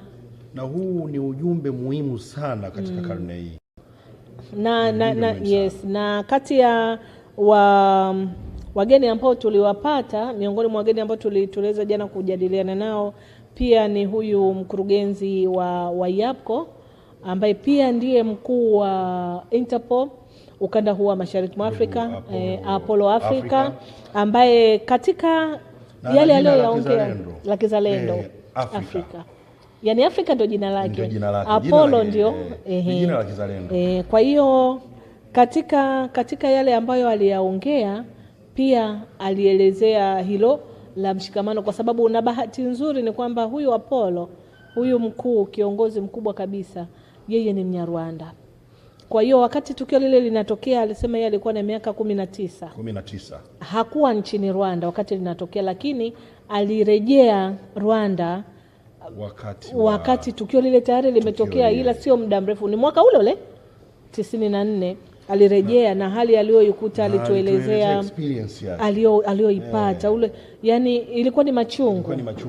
Kwamba mji ulikuwa umevurugika, majengo yameanguka, mili ya binadamu imezagambwa, wanakula tu, thamani ya utu katika harufu haikuwa nzuri ya mji ule. Kwa hiyo aliweza kutuelezea yote hayo, tukajadiliana naye, lakini yote ilikuwa ni katika kuhakikisha kwamba basi tunaungana na wenzetu hawa nchi shiriki zote za IAPCO, tunajumuika na wenzetu katika kuhakikisha kwamba tunaonesha ule umoja kwa vitendo. Na baada ya zoezi ile, basi mtazamaji, tuko tayari sasa kujiunga na ukumbini, mtazamaji uweze kuona kile ambacho kinaendelea kwa mujibu wa ratiba kama ambavyo tulikufahamisha awali. Tunajiunga na wenzetu ukumbini. After the prayers, we now going to lead a short introduction so that you can know who are present in this official opening ceremony of the 4th IAPCO FTX 2024.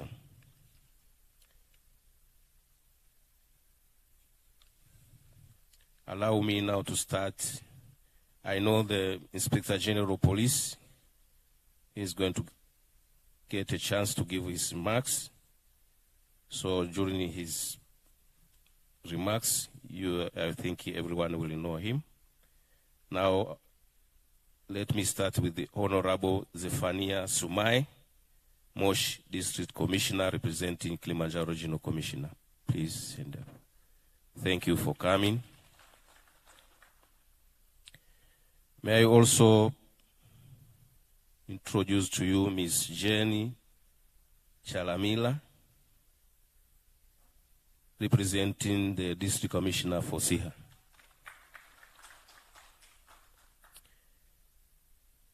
Also, may I introduce to you Mr. Vita Rashidi Kawawa, Member of the Parliament and the Chairperson of the Parliamentary Committee of Foreign and Security. Thank you for coming. May I also introduce to you Mr. Apollo Africa, Head of Regional Bureau, Nairobi. And also we have Brigadier Andrew Mugamba, representing Chief of Defense Forces. Also we have Mr. Alfred Senior, representing Director of Intelligence Services. Thank you for coming. Also, we have Assistant Commissioner of Immigration, Thomas Kandi Fusi, representing Commissioner General of Tanzania Immigration Services. Also, we have Assistant Commissioner of Prisons, Fred, representing Commissioner General of Tanzania Prison Services. Also, we have Mr. Ayub Wakida, Director of Administration, represent Director General of Prevention and Combating Corruption Bureau. Also, we have Ms. Sarah Ndaba, representing Commissioner General, Drug Control and Enforcement Authority. Also, we have Mr. Esai Ovono Mezui, Permanent Secretary of CAPCO. May I also introduce to you Assistant Inspector General John Nduguze, Head of Regional Counterterrorism Center of Excellence. May I also introduce to you Assistant Inspector General Barasa Sai, Head of Delegation Kenya.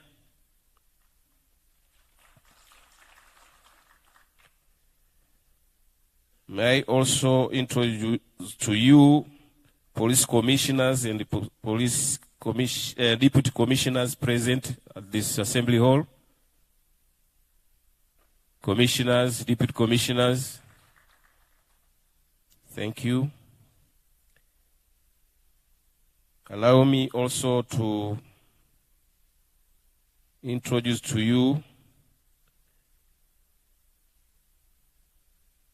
heads of delegation from IAPCO member countries. I will start with Burundi. Burundi, both of you, can you stand up, please, so that the guests of honor. With the other delegates, will you please stand up, please? Burundi, yes.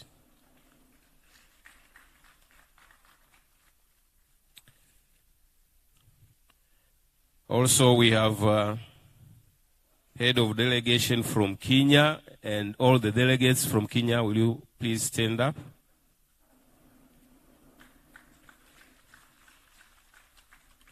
Thank you. Also, we have a head of delegation and accompanying delegates from Rwanda. Both of you, please, can you raise up so that the guests of honor can see you? Also, the head of delegation from Sudan, with the players from Sudan. Both of you can stand up. Sudan, South Sudan. Sorry for that. South Sudan. And then we have Uganda.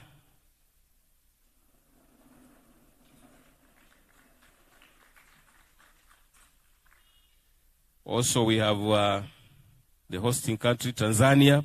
Both of you, can you stand up so that the guests of honor can see you?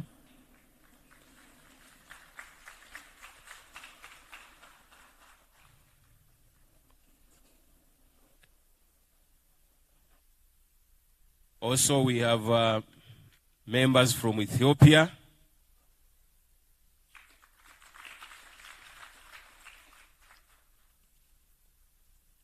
Thank you. Although our religious leaders have conducted prayers to us, but it is better to introduce them or to recognize them. Thank you.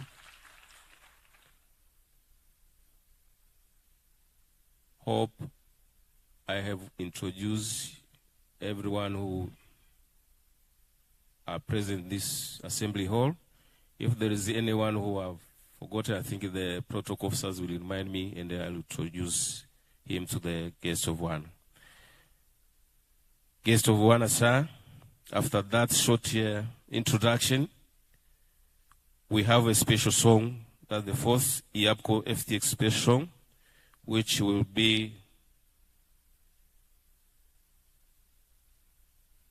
the entertainment. The special song will be sung by the Tanzania Police Force School Jazz Band, known as Super Quarter. Super Quarter, the stage is yours. Now you can perform the special song in front of the guest of honor. You're welcome.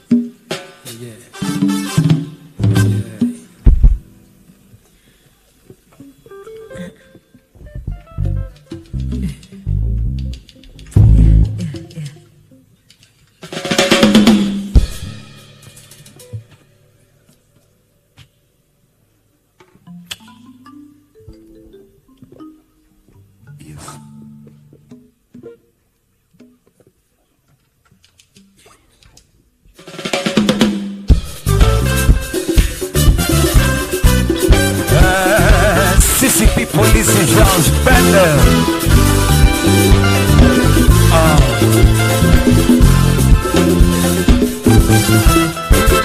Leo tunawakaribisheni wote, karibuni sana.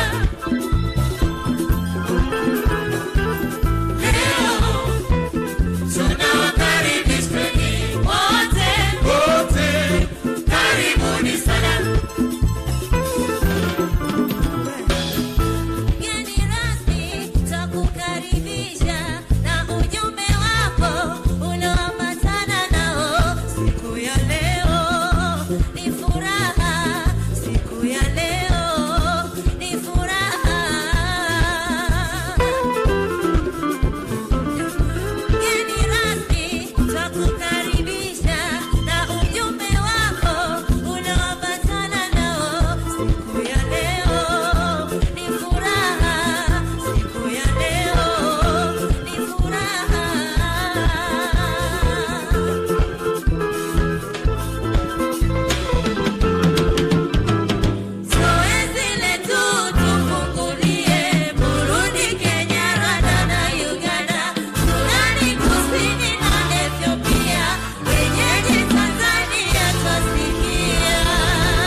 mgeni rasmi, kwanza kabisa tunakushukuru kwa kukubali mwaliko wa afande mkuu wa jeshi la polisi Tanzania kuja kutufungulia zoezi hili maalum kabisa.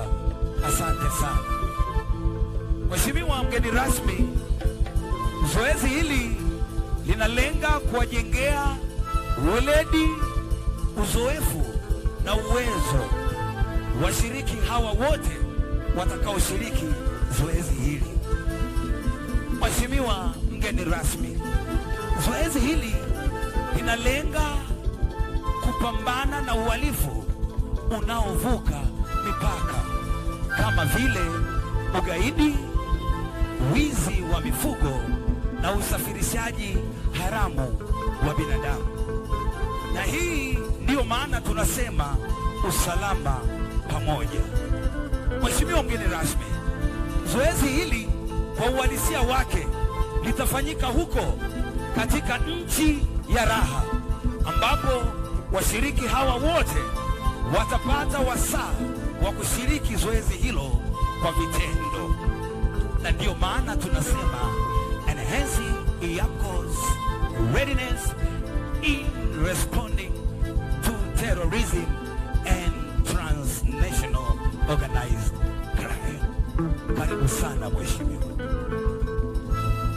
Burundi, kazi njane.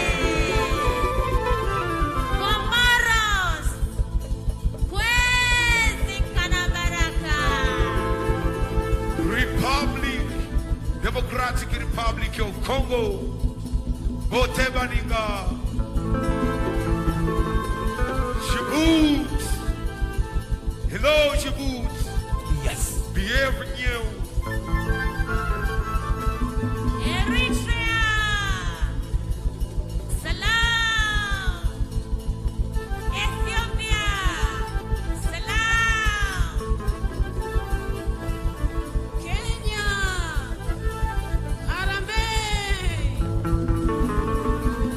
Rwanda, urakoze cyane. Sisters, bienvenue. Somalia, Sodawada. Hello, South Sudan. Kudwar. Sudan. Ahlan wa sahlan. Wenyeji Jamhuri ya Muungano wa Tanzania, Kazi iendelee. Uganda, webale konyabo, sebale gosebo, uli bulungi, kale, kale. Yes. Together.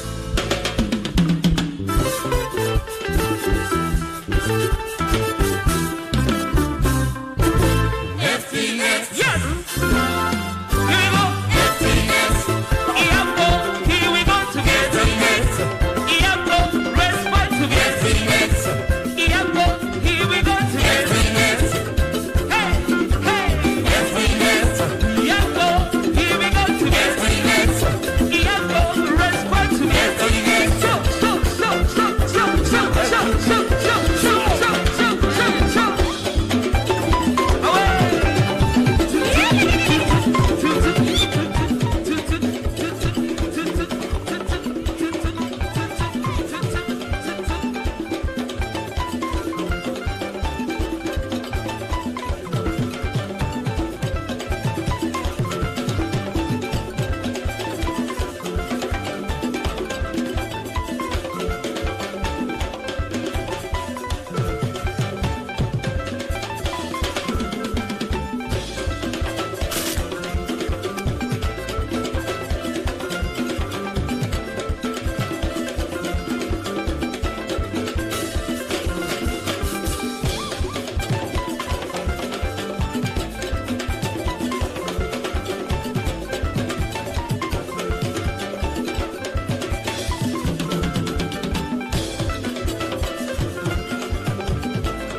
responding to terrorism and transnational organized crime. Hello, members. Hello, all of you. We love you. We love you all. Hi.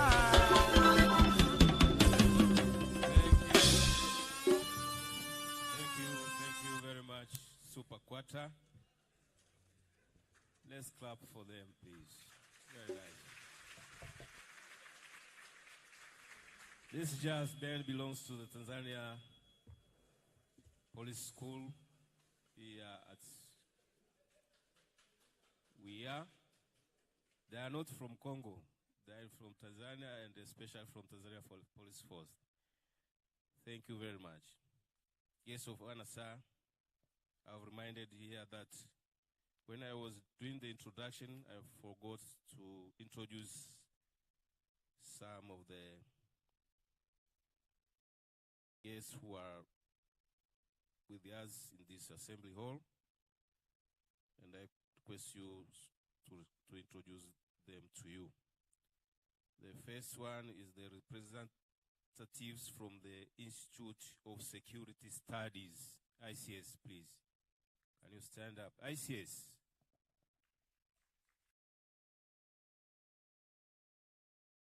Second is Senior Assistant Commissioner of Police, Ramadan Mungi, Commandant of Tanzania Police School. You know, he is the one who is hosting us, where the exercise is taking place. And also, may I introduce to you Mr. Saidi Mdeme, who is representing the Member of Parliament, Moshi Urban Constituency. Yes, thank you. After that, guest of honor, sir, may we now continue with our program. And may I take this opportunity to welcome Commissioner of Police, Awadh 𝙏𝙼𝙖𝙣, to give his remarks. Please, sir, you are welcome.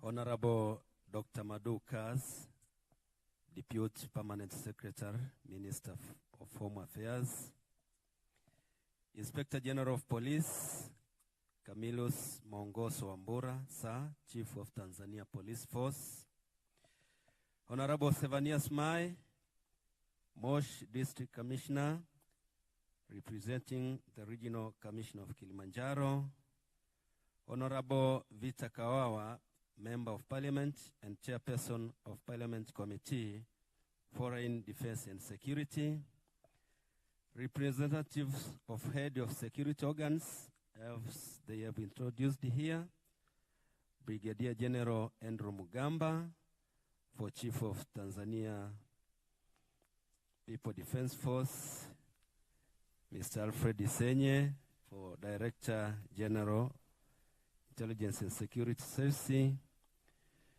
Thomas Fuss, Assistant Commissioner, Immigration, for Commissioner General of Tanzania Immigration, Assistant Commissioner Frank Mwakijungu, representing Commissioner General of Tanzania Prison Service, Ms. Sarah Ndamba, for Commissioner General of Drugs Control and Enforcement Authority, Ayubu Akida, for Director General of PCCB, Mr. Apollo Afrika, Head of Regional Bureau, Nairobi, and your delegations, Permanent Secretary of CAPCO, Mr. Isaiah Von Mezui, John Ndunguse, Head of Regional Counterterrorism Center of Excellence, and your delegations, Assistant Inspector General of Police, Barasa Savie, Head of Delegation from Kenya, representative of the Institute for Security Studies, Commissioner of Police and Deputy Commissioner of Police, Honorable Said Mdeme, Member of Parliament, Moshi Urban Constituency, distinguished delegations from Yapuko member countries, Ms. Jenny Chalamila, representing SIA district commissioners, senior police officers present here, religious leaders, field training exercise participants, organizing committee, members of press, ladies and gentlemen, good morning. Nawasalimu kwa jina la Jamhuri ya Muungano wa Tanzania. Nidhamu, haki, weledi na uadilifu. Honorable guest of honor, sir, first of all, let me thank our Almighty God for blessing us and having this very important day of opening ceremony of Usalama Pamoja Field Training Exercise 2024. Second, I would like to extend my heartfelt appreciation for your official act of accepting our invitation to be a guest of honor. We know you have a lot of national responsibility, but kindly you have spared a time to attend this event today. We thank you so much, sir.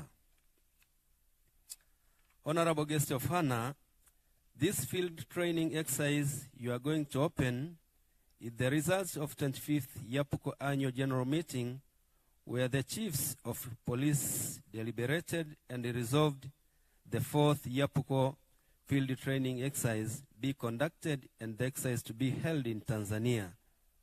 The training exercise has brought 7 member countries out of 14 countries. In attendance today, we have the Republic of Burundi, the Federal Democratic Republic of Ethiopia, Republic of Kenya, Republic of Rwanda, Republic of South Sudan, Republic of Uganda, and the hosting country, United Republic of Tanzania. Honorable guest of honor, sir, I welcome you, invited guests, and all field exercise participants at Tanzania Police School here at Moshi. The school is located here in Kilimanjaro region and has 3 campuses. And these campuses are main campus, where we are now, Kilelepori campus, where the field training exercise will take place, and West Kilimanjaro campus, known as Kambapori, where we normally conduct intensive field craft. Honorable guest of honor, sir, allow me to extend our profound invitation to all invited guests and other visitors. Feel at home, and we assure our maximum cooperation throughout your stay in Tanzania, and particularly at all the time that you will be at Tanzania Police School, Moshi. Welcome all to Tanzania and feel at home. Karibuni sana na asanteni sana kwa kunisikiliza. Nidhamu, haki, weledi na uadilifu. I now welcome Exercise Director, Deputy Commissioner of Police, 𝙏𝙼𝙖𝙣, to give his technical remarks.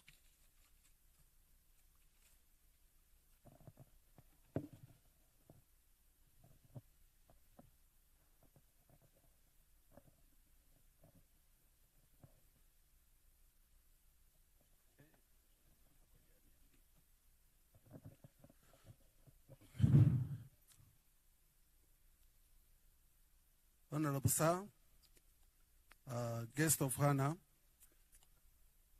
my name is Deputy Commissioner of Police, 𝙏𝙼𝙖𝙣. In this occasion, I have an opportunity to be the exercise director of all of this exercise for all 7 member countries that have attended here. On my remarks, I will introduce the exercise and then we'll proceed with others. Honorable Sir, Dr. Maduhu Kazi, Deputy Permanent Secretary, Minister of Home Affairs, representing the Minister of Home Affairs, the United Republic of Tanzania. Afande Inspector General of Police, Camillus Mongosi Wambura, Chief of Police Force, representing the IAPCO chairperson. Honorable Zephania Sumai, Moshi District Commissioner, representing Kilimanjaro Regional Commissioner. Honorable Mr. Vita Rashid Kawawa, Chairperson of Parliamentary Committee of Foreign Defense and Security Affairs, United Republic of Tanzania National Assembly. Mr. Poro Africa, Head of Regional Bureau, Nairobi, and your accompanying delegation. Brigadier General Mugamba, representing Chief of Defense Forces. Mr. Alfred Senye, representing Director General Intelligence Services. All protocol observed. Our fellow field exercise participant, organizing committee, members of the press, ladies and gentlemen. Guest of Hannah, the African Policy Chiefs Cooperation Organization Secretariat, together with the IAPCO Counterterrorism Center of Excellence and the member countries, has organized the 4th field training exercise for law enforcement agencies in East African Policy Chiefs Organization member countries. This field training exercise is hosted here in Moshi Municipality, Tanzania, from 13 to 17 April 2024. In this exercise, the exercise location will be here in Moshi with the pseudo code Raha Republic. The theme of this exercise is enhancing IAPCO member countries' readiness in responding to terrorism and transnational organized crime. 3 IAPCO training exercises, which were held in Uganda, Kenya, and Rwanda. This year, 2024 IAPCO FTX is aimed at assessing combating readiness for responding to complex terrorist-related incidents, to test the capacities of IAPCO member countries to manage multi-stakeholder, cross-border counter-terrorism operations, harmonizing and implementing common regional standards, Ethiopia, Kenya, Rwanda, South Sudan, Uganda, and the host United Republic of Tanzania. The exercise, Sir, Honorable Guest of Honor, will comprise 6 operational scenarios for 2 days. The main scenario will be composed terrorist attacks that will provide operational links to other 4 scenarios: border control scenarios, hostage-taking scenarios, terrorist bombing scenarios, and human smuggling and trafficking scenarios, of which these acts of terrorism are financed by various criminal activities, such as cattle arresting, robbery, corruptions, and drugs. This FTX was initially intended to be an annual exercise, but only 3 have been organized, as I mentioned above, in the past 10 years, since the inaugural event in 2013 in the Republic of Uganda. The legal basis for the FTX are derived from the IAPCO constitutions, IAPCO resolutions, and for this exercise, the 24th IAPCO Police Chiefs AGM deliberated on the 4th IAPCO that the IAPCO 4th exercise be resolved through resolution 2023 CPC 25/8, that the activity be held at the end of April 2024 in the United Republic of Tanzania. This attracted, and the police chiefs resolved to request resources from the heads of states from the IAPCO member countries. In fact, this exercise has been funded by member countries with small contribution from our partners. Honorable guest of honor, different from the previous 3 FTX, for the first time, this FTX scenario of the FTX will be conducted in the field and broadcasting live by police media called Usalama TV. It has never been done before. The simulation of field operation exercise will involve Joint Operations Command, JOC, and Headquarter Operation Command, Headquarter Command, which manages the crime scene and other incident response operation on the ground. The entire scenarios will include a section on debriefings and evaluation of exercise as we continue to test the capabilities of IAPCO member countries to jointly respond to terrorist acts and other transnational organized as they finance terrorist activities.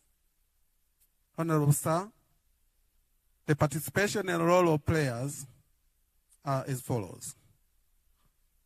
The scenario have brought together between 40 to 50 officers involved in counter-terrorism-related operations, investigations, which will include specific operations, such as cyber crimes specific, and also bomb techs, from 7 of the 8 registered IAPCO countries that made the contribution. Unfortunately, our colleagues from Sudan, they did contribute, fully contribution, but due to other circumstances, they didn't attend this exercise. We have to thank them for their contribution, sir.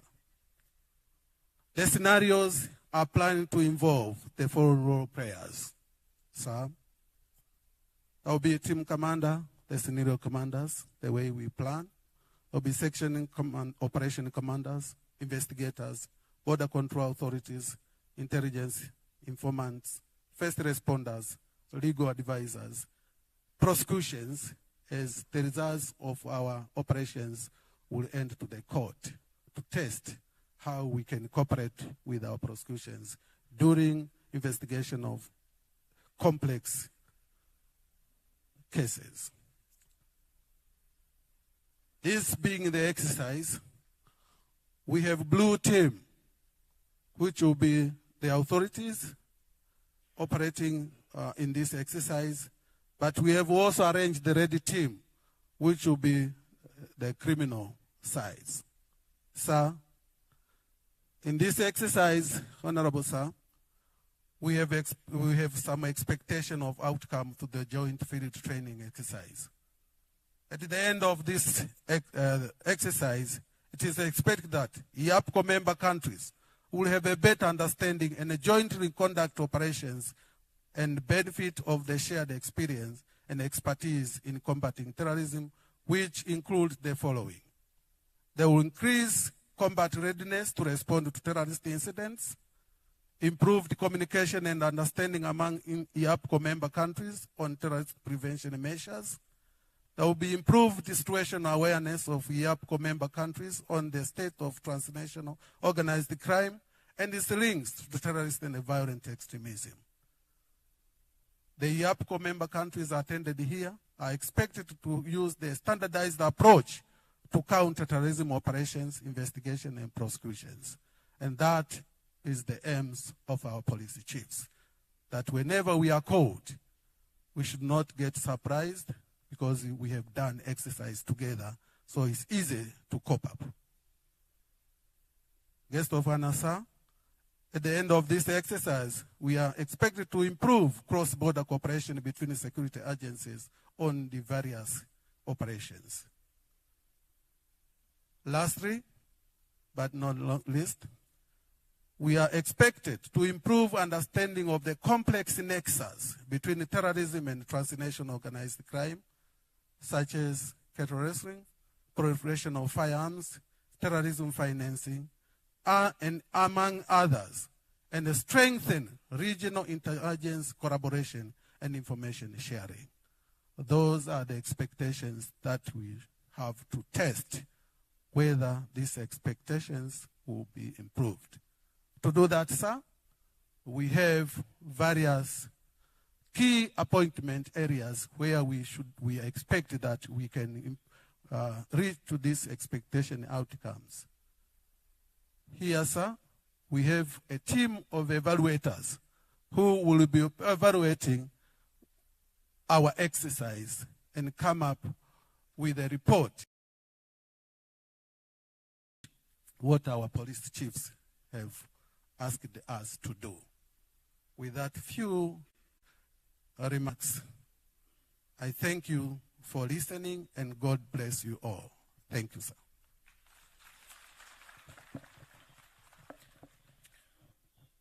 Thank you, Director of the exercise.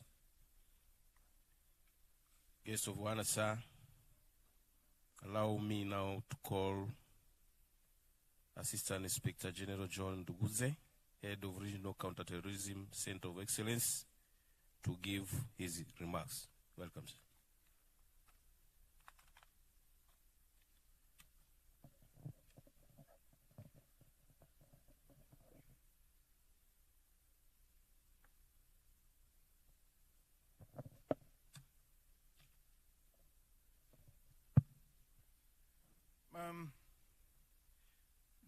The chief guest, Dr. Maduhu Kazi, the Inspector General of Tanzanian Police Force, Inspector General Camillus Mangoso Wambura, the honorable member and members of parliament present, the heads of different government institutions in the Republic of Tanzania,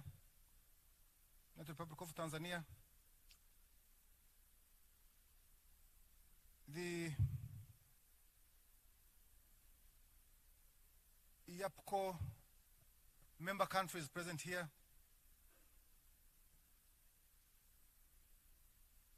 religious leaders, distinguished guests, all protocol observed, ladies and gentlemen, good morning. Habari za asubuhi. Assalamu alaikum warahmatullahi wabarakatuh. Bonjour tout le monde. Thank you. Sir, this fourth IAPCO counterterrorism FTX Usalama Pamoja 2024 opens yet another chapter of cementing our cooperation in East African Police Chiefs cooperation. It is exactly 4 years when we started planning this exercise. But of course, cognizant that this is the 7th year when we lastly had the field training exercise since it was done in 2017 in the Republic of Kenya. I am happy to have been tasked as the Director of Counterterrorism Center of Excellence with my team at the center by the police chiefs in 2023 in the Republic of Burundi,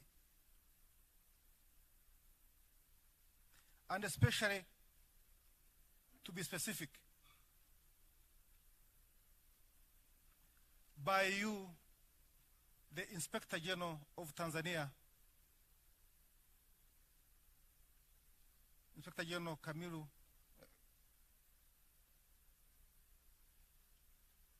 Camillus Wambura, when you said that I should identify partners who would work with us to deliver this. I want, sir,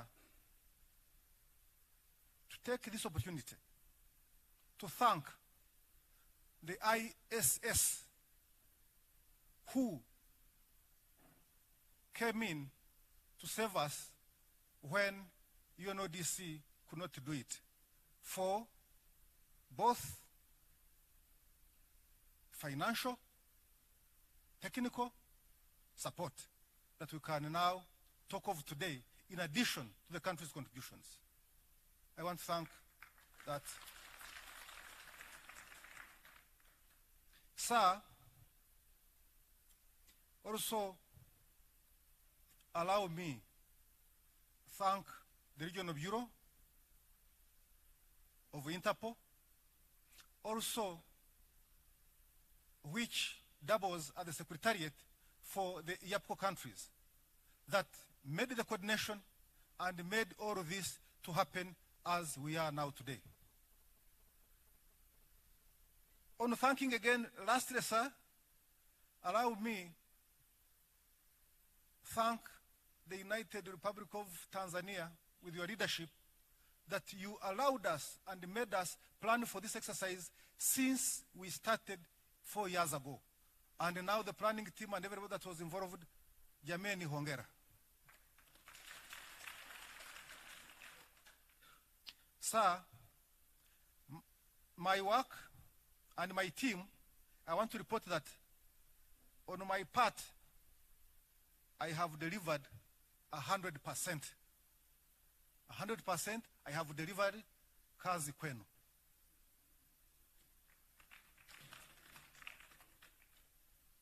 Kazi kwenu, yangu imekwisha. Mine is done, is to watch what you're going to do as the teams are going to participate. For those few words, sir, Mungu awabariki. God bless you.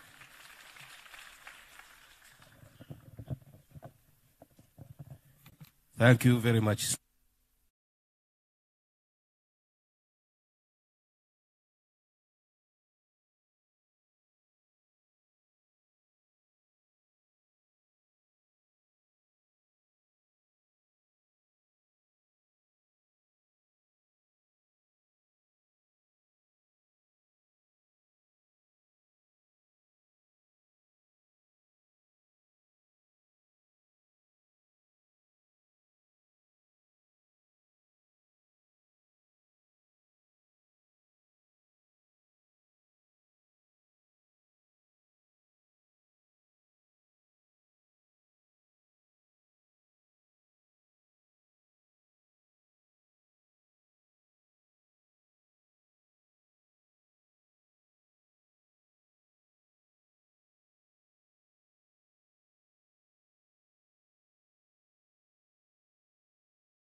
in the Tanzanian Police School in Moshi under the theme Enhancing IAPCO's Response Against Terrorism and Transnational Crimes. The resourcing and participation of member countries indicates the willingness of member countries to strengthen their cooperation in law enforcement activities and enhancing our readiness as a region to respond in an organized manner to any eventuality that may require coordinated response from different countries in the region. Guest of honor, sir, the IAPCO Chiefs of Police, as the Director CTCOE just mentioned, while in the last year's annual general meeting in Bujumbura, Burundi, resolved and directed the IAPCO Secretariat, together with the Regional Counterterrorism Center of Excellence, that this exercise be done before end of April 2024. As the Director said that his is done 100%, today I am happy that the Tanzania Police, together with the Secretariat and the Center of Counterterrorism Excellence in the region, as well as member countries, we are delivering to the IAPCO resolution and Chiefs of Police Directive today. This is all thanks to the Inspector General of Tanzanian Police, who made it possible by appointing a dedicated team of officers and his personal involvement that we have organized the exercise that is being officially opened this morning. Please join me to give a big round of applause to the IGP Tanzania Police Force.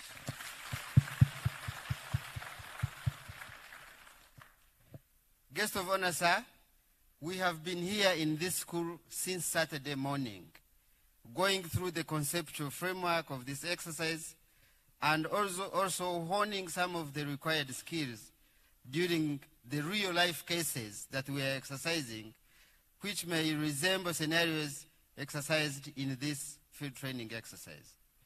These last 2 days have been exciting and indicated how these officers from the region can adapt to working together very fast and very effective. Our partners, the Institute of Security,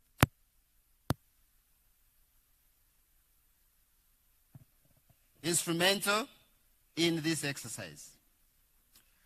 As you may be aware, guest of honor, sir, IAPCO have a cooperation agreement with the Central African Police Chiefs Corporation that is in the process of being operationalized. It is from that that we invited the Permanent Secretary from Central African Police Chiefs Corporation to come and observe how we conduct this field training exercise, and him and his assistant are here with us today, and I also like to give them a round of applause for accepting our invitation. According to what has been observed so far, I have no doubt that the conduct of the exercise will be a big success and will provide a basis for an honest evaluation of our capabilities as a region, how effective we can be in responding to major terror incidents and related transnational organized crimes. The gaps that will be identified, we will work on closing them moving forward. I thank you very much.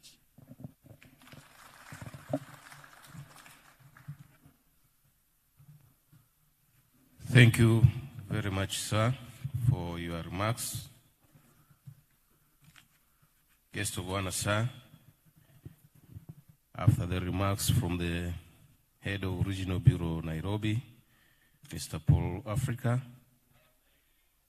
with your permission, may I now call the Chief of Police Force Tanzania, Inspector General of Police, Camillus Mwambura, sir, to give his remarks.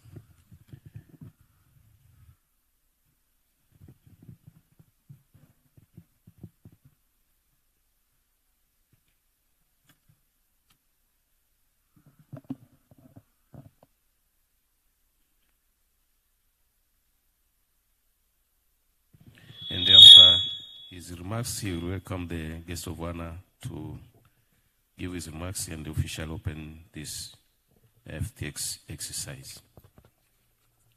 Dr. Madu Kazi,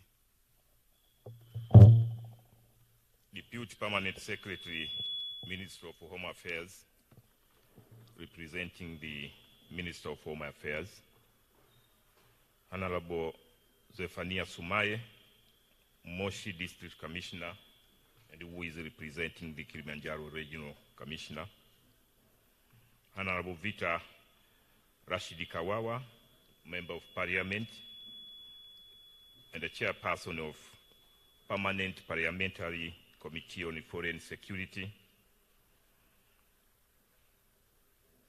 Honorable Saidi Mdeme, who is representing Member of Parliament Moshi Abani, Assistant Inspector General Barasa Sayia, Head of Delegation from Kenya, Representative of Heads of Security Organs of Tanzania, Mr. Apollo Afrika, Head of Regional Bureau Nairobi and your accompanying delegation, Mr. Isai Ovono Mezui, Permanent Secretary of CAPCO and your accompanying delegation, Ms. Jenny Chalamila, who is representing District Commissioner Hai, Assistant Inspector General John Ndungusye, Head of Regional Counterterrorism Center of Excellence, and your accompanying delegation,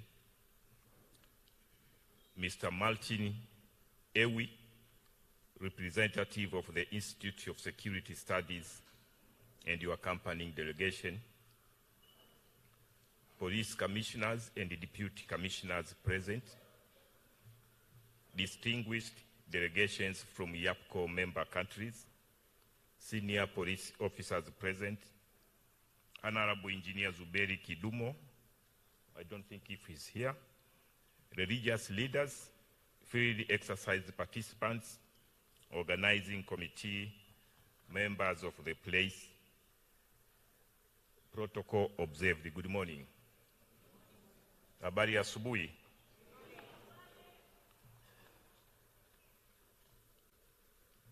Honorable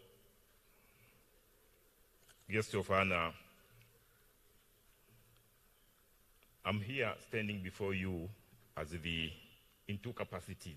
First, as the head of police force in Tanzania, but I'm also representing the chairman or chairperson of IAPCO, who is the Inspector General of Police of Burundi. We are expecting him to touch the ground today before sunset. So I will work on his behalf, but also in my capacity as the Chief of Police, Tanzania. Back to the YAPCO member countries, please, I invite you to join me to thank the Honorable Deputy Permanent Secretary of Ministry of Home Affairs, Dr. Madu Kazi, who is representing the Minister of Home Affairs, for presiding over the opening of this field training exercise. And we are greatly honored to be joined here today by our colleagues and partners from East Africa for the IAPCO 4th FTX 2024.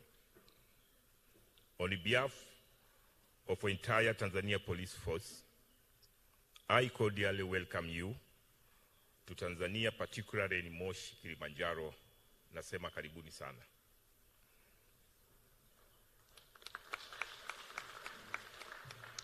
Honorable Chief Guest, we further recall and appreciate the government support and the decision made by Her Excellency, the President of the United Republic of Tanzania, Dr. Samia Suluhu Hassan, for accepting the IAPCO 4th FTX with a theme Salama Pamoja Field Training Exercise 2024 to be hosted in Tanzania. This is a demonstration of Tanzania's continued support towards law enforcement in East Africa, as well as peace and security across the globe. Guest of honor, Tanzania's police force is happy to host such an important gathering where we shall have the opportunity to share knowledge, ideas, and experience with the aim of making East Africa and the whole world a safer and better place to live. Let me also take this opportunity to appreciate the IAPCO leadership, chiefs of police, and all delegates to this joint field training exercise for sparing time to come to Tanzania for this program that will demonstrate on security issues affecting our community. Indeed, this is a privileged opportunity for IAPCO members to continue strengthening our long-existing joint force cooperation, and enables our ability to seamlessly operate, partners, and demonstrate IAPCO commitment to a stable and peaceful security environment. Distinguished delegates, it is a great moment to reflect on the changing nature of law enforcement and how we can work together to build the synergy that deliver our respective mandates as law enforcement agencies, and indeed IAPCO's continued efforts to fight against modern security and policing threats that are transnational and organized in nature. Through joint operations, training and exercises, exchange of the best practices and expertise, exchange of intelligence, exchange of fugitives, repatriation of exhibits, and so on. Honorable Chief Guest, we also thank the Regional Bureau Secretariat in Nairobi for making this event happen.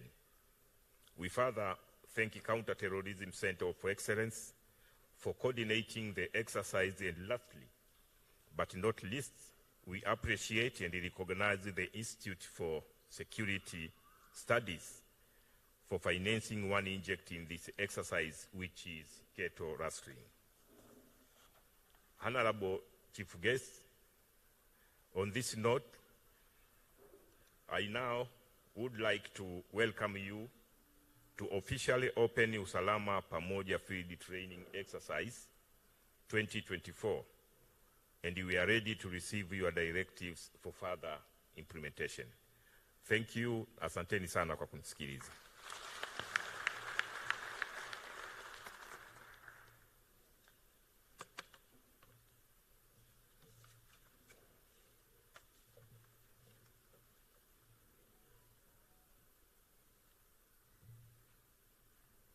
Mr. Wanasa, you can now proceed to the podium to deliver your opening speech, as the Inspector General has requested you to start delivering your speech.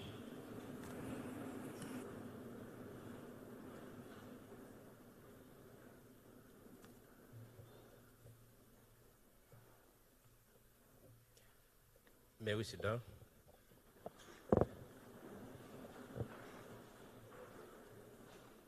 Inspector General of Police Force, Tanzania, Camillus Mwongoso Wambura,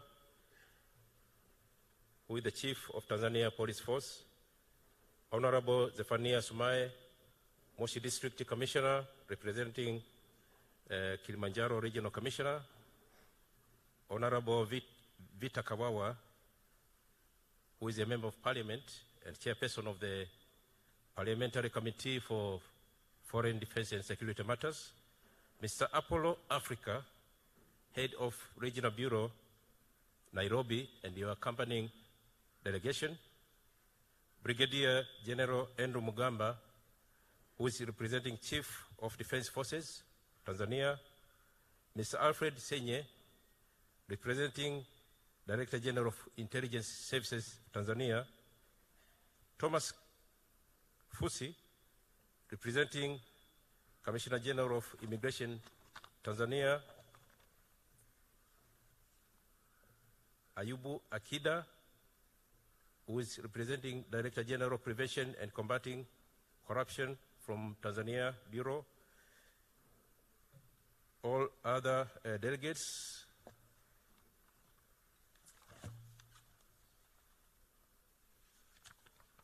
I take this opportunity first and foremost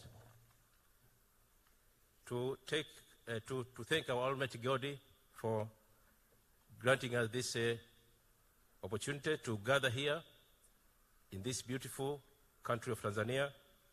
And we know that without His grace, we could not have convened here today, and we thank Him so much for this. On the behalf of the Minister for Home Affairs and the people of the Republic of Tanzania under Her Excellency, President and Commander-in-Chief, Dr. Samia Suluhu Hassan, I welcome you all, the delegation to Tanzania, particularly to Kilimanjaro region. Your presence here is a clear manifestation of how you adhere to our heads of state and government directives for a large and a free terrorism and transnational organized crime effort. We thank you so much for this commitment, and we welcome you to Tanzania. Karibuni sana. Distinguished delegates, I understand that you have traveled a long way to Tanzania, specifically to Moshi. It's a clearly a long journey, and I say poleni sana for having traveled such a long journey, and I welcome you all. In performing police duties, we know that our fellow police officers find themselves losing their lives or being incapacitated during the confrontation with the criminals. And this, in this regard, allow me to extend and pay tribute to our fellow members of the police community from our regions who have died and who have been incapacitated during their obligations. Our governments and policymakers do value these heroic efforts, and may God rest their souls in eternal peace. Distinguished delegates, as it has been said by our regional leaders and some of our other delegates, that readiness and preparedness is something of fundamental requirement and characteristic of any serious force in this world. So it is on the basis of how the forces respond to unprecedented and even precedented events that we can value how serious they are and how they are committed to doing their job. Therefore, responding officers are made ready through various means, and one such means is this gathering here of field training exercise, or known as FTX. And I use this opportunity to congratulate all police chiefs in our region for strategizing this and deliberating on this important event. And I urge them to please continue to plan for similar events. And I believe that our governments are all ready to continue supporting such endeavors by all means necessary. I've heard that this has taken 4 years preparing. I presume that we can take even shorter time, given that the resources that we have, we prioritize and direct to this serious exercise. And we all know that and are aware that counterterrorism and transborder organized crimes are a serious matter in this world today. And as the world is experiencing these events, our region is not an island. So we should all be together to fight the radicalization and extreme attacks that we have witnessed in other places in this world. In addressing the scourge and continue fighting terrorism and its predicate offenses, which among others include, as it has been said by some of the delegates, money laundering and illicit drugs, proliferation of arms, human trafficking, which are also the means of financing terrorism. And I'm glad to notice that this is also included as a topic among the topics that will be said that will be covered here. It is my happiness to hear this. And as I said, all these predicate offenses have proved to be very important source of financing to terrorism and transborder organized crimes. It is my understanding that some of these predicate offenses will continue to be included in the FTX going forward. Therefore, if you may add other more offenses to be exercised in this platform and use them as an opportunity to learn from each other, that is going to be a very important thing. You all know that terrorist networks also use or take advantage of the porous borders among our countries and the security gaps that do exist. I take this opportunity to ask you that you see how you can cover up these porous borders using the security that we have. Also, the security gaps should also be covered to the extent that we could not experience these scourges. Let me assure you that our governments will continue supporting your mandate by allocating adequate funds as and when necessary so that you can fund your daily activities, including this FTX. I ask you to remain united in curbing transnational organized crimes, both at the national, regional, and international levels.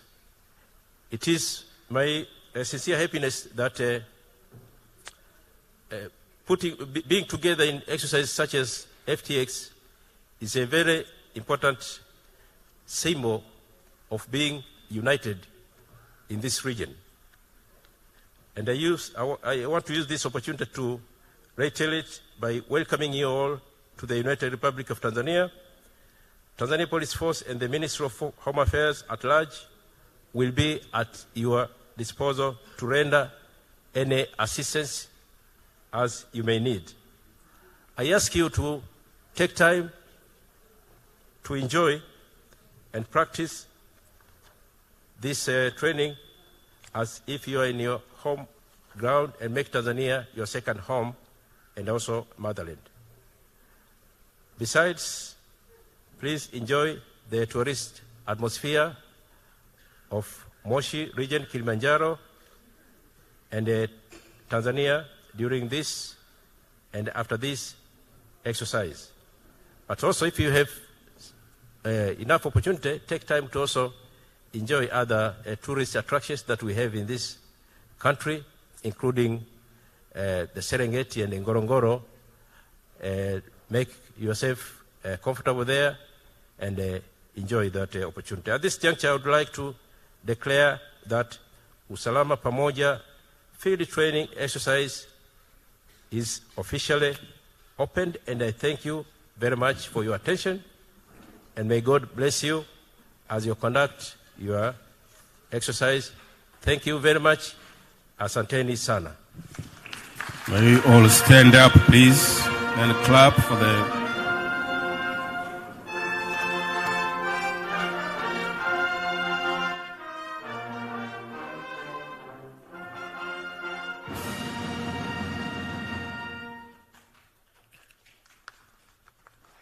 Let's clap again for the guest of honor, please.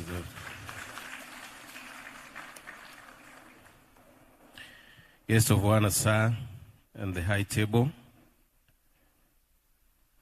After officially opening the 4th IAPCO Counterterrorism FTX Usalama Pamoja 2024, we have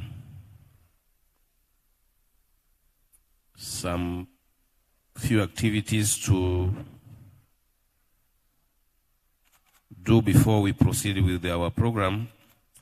I've been told here that the chairman of IAPCO has prepared a gift for the guest of honor, and that gift will be presented to the guest of honor by the Inspector General of Tanzania on behalf of the IAPCO chair.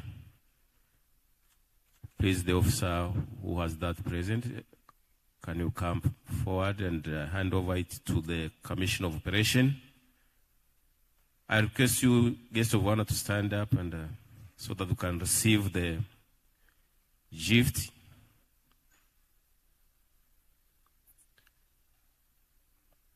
I think it's better to open it so that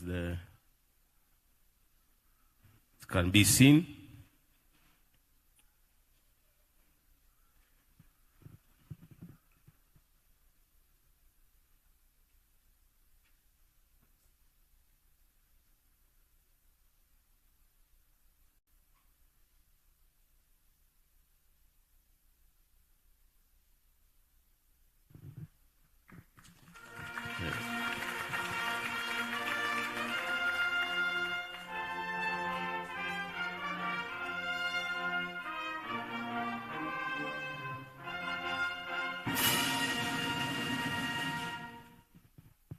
Thank you very much. We can now sit. Oh, sorry.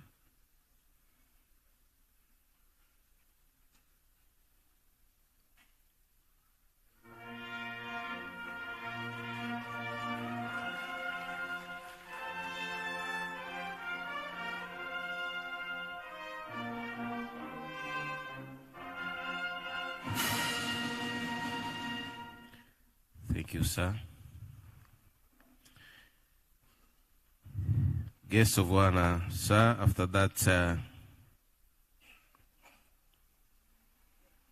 present, we are going to have a photo session, and the group photos will be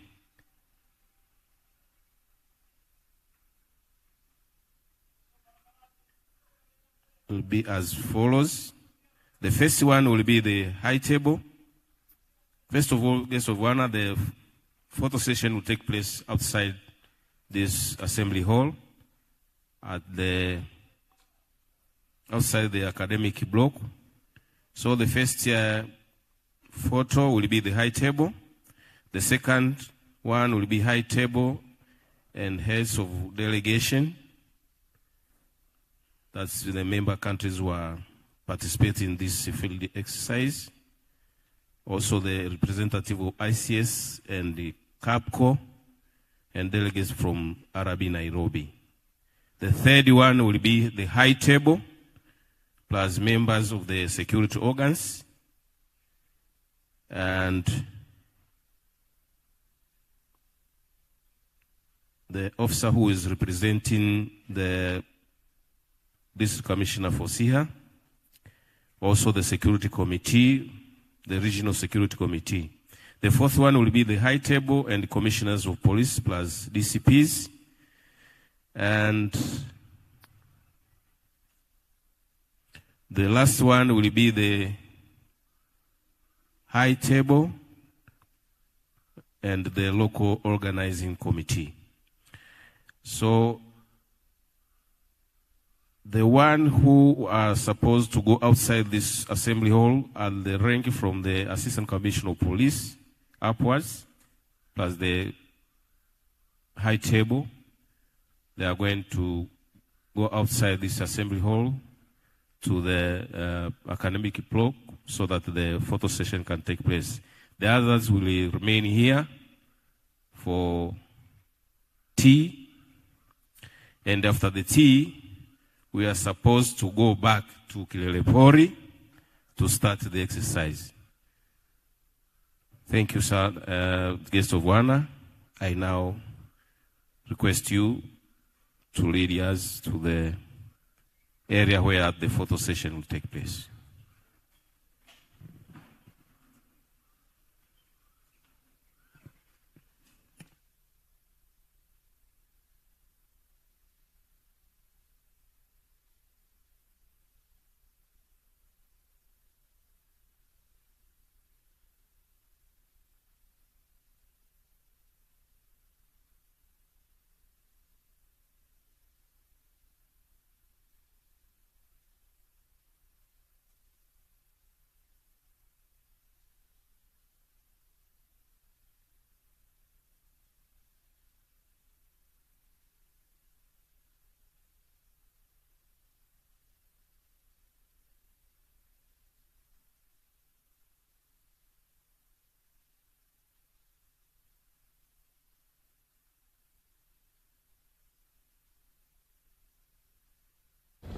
Na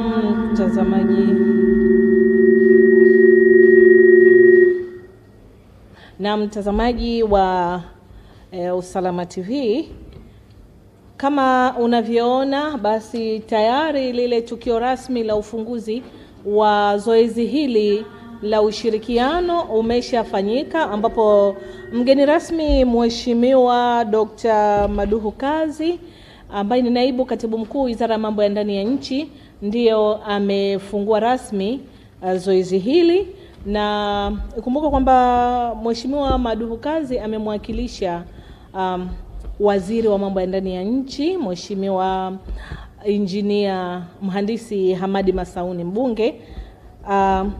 Na miongoni mwa ambayo yametokea pale ukumbini kama ambavyo tumeona, kulikuwa na burudani, lakini kulikuwa na sala zile, lakini kulikuwa na hotuba, kulikuwa na maongezi mbalimbali ambayo walitanguliwa kwanza na Kamishna Operation na Mafunzo wa Jeshi la Polisi, ambaye kimsingi yeye ndiye mwenye zoezi hili, kwa sababu unapoongelea mafunzo, unapoongelea operations ziko chini ya Commission Operation na Mafunzo ambayo inaongozwa na Kamishna Awadhi.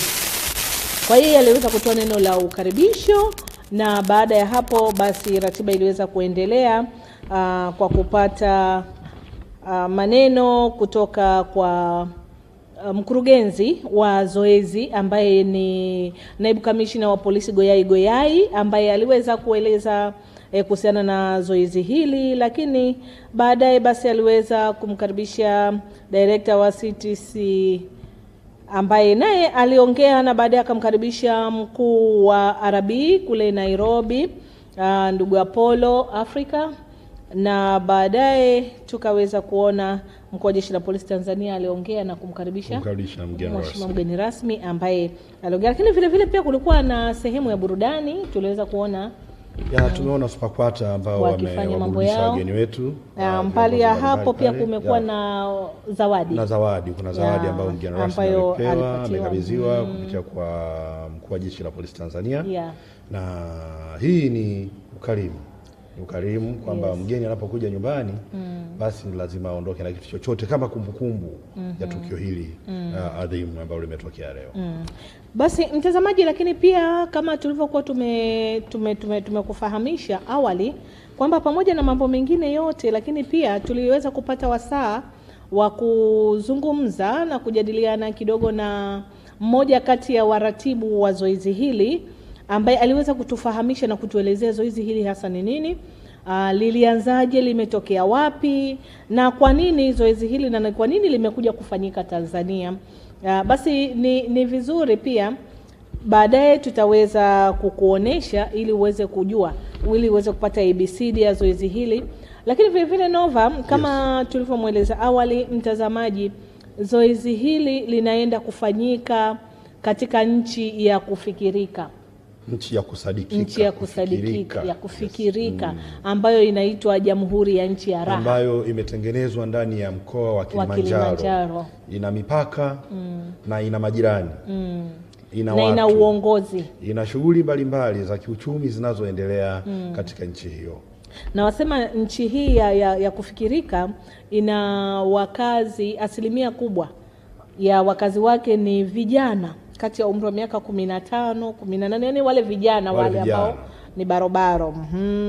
Kwa hiyo nchi hii ya kufikirika ambayo ipo ndani ya mkoa huu wa Kilimanjaro ndipo ambapo tukio sasa zoezi hili zima linaenda kufanyika, ambapo lengo lake hasa zoezi hili ni utayari wa askari wa polisi wa majeshi ya polisi katika ukanda huu wa mashariki mwa Afrika, kuonesha ni namna gani wanaweza kukabiliana na makosa, lakini kushirikiana katika kukabiliana na makosa yanovuka mipaka. Makosa hayo yamo pia dawa za kulevya, kuna ugaidi, wizi wa mifugo kama ambavyo unatokea katika maeneo mbalimbali katika, lakini wizi wa magari, kuna wizi wa magari ndio pia ni moja ya makosa ambayo tunasema kwamba ni makosa ambayo yanavuka mipaka. Kwa hiyo yapo makosa, lakini pia kuna usafirishaji haramu wa binadamu, na hili limekuwa likitokea pia katika ukanda wetu. Tumeona vyombo mbalimbali vya habari vikiwa vinaandika ama vinarusha wahamiaji haramu kukamatwa Tanzania ama kwenye nchi zingine. Kwa hiyo hili ni moja ya zoezi ambalo litaenda kufanyika kwa uhalisia namna ambavyo majeshi haya ama vikosi hivi vitaenda kukabiliana na makosa hayo. Na pia zoezi hili kimsingi litakuwa ni zoezi la ndani, ni zoezi ambalo halitatoka nje, litakuwa tu ni ndani moja kwa moja kwa ajili ya washiriki watakao kuwa kutoka nchi shiriki, lakini pia washiriki wa Tanzania ambao kiujumla wake wote ni takriban washiriki 600 ambao wataweza kushiriki kwenye zoezi hili. Lakini siku ya kufunga pia tutaweza kuonesha mubashara ili wananchi waweze kuona, lakini si tu wananchi, maonesho na matangazo haya pia yanaruka hata kwa nchi shiriki ambao wamekuja hapa maafisa habari wao ambao wako responsible na yes. Kwa mfano Uganda South Sudani Kusini, lakini Burundi, Rwanda. Kwa hiyo matangazo haya pia yanarushwa mpaka kule kwa zile nchi shiriki ambazo wametuma maafisa wao wa habari wako hapa wa majeshi ya polisi kwa nchi zao. Na wenyewe wameweza kushuhudia moja kwa moja ufunguzi huu rasmi wa zoezi. Na kazi hii yote inafanywa na Usalama TV. Usalama TV tutakufikia popote pale ulipo kukuhabarisha na kuhakikisha kwamba unapata kitu kilicho bora. Kwa hiyo msikilizaji, tulikuwa tukiendelea kukujuza namna zoezi hili linavyoenda kufanyika. Kwa hiyo pale nchi ya raha sasa hivi baada ya ratiba rasmi ya ukumbini kukamilika, tutakwenda raha. Tunaenda nchi ya raha. Lakini kabla ya kwenda nchi ya raha, tutaweza kukuletea ile mahojiano ambayo tuliweza kufanya na mmoja wa waratibu ambaye aliweza kuelezea. Lakini kabla ya kufika huko Nova, kabla ya kwenda ukumbini, ukumbuke kulikuwa na gwaride rasmi la bendera, upandishaji wa bendera ambalo limefanyika asubuhi likiwashirikisha askari wa polisi, askari wakaguzi na maafisa kutoka nchi shiriki kwa uwakilishi. Kwa sababu tumesema kwamba zoezi hili linajumuisha washiriki zaidi ya 600.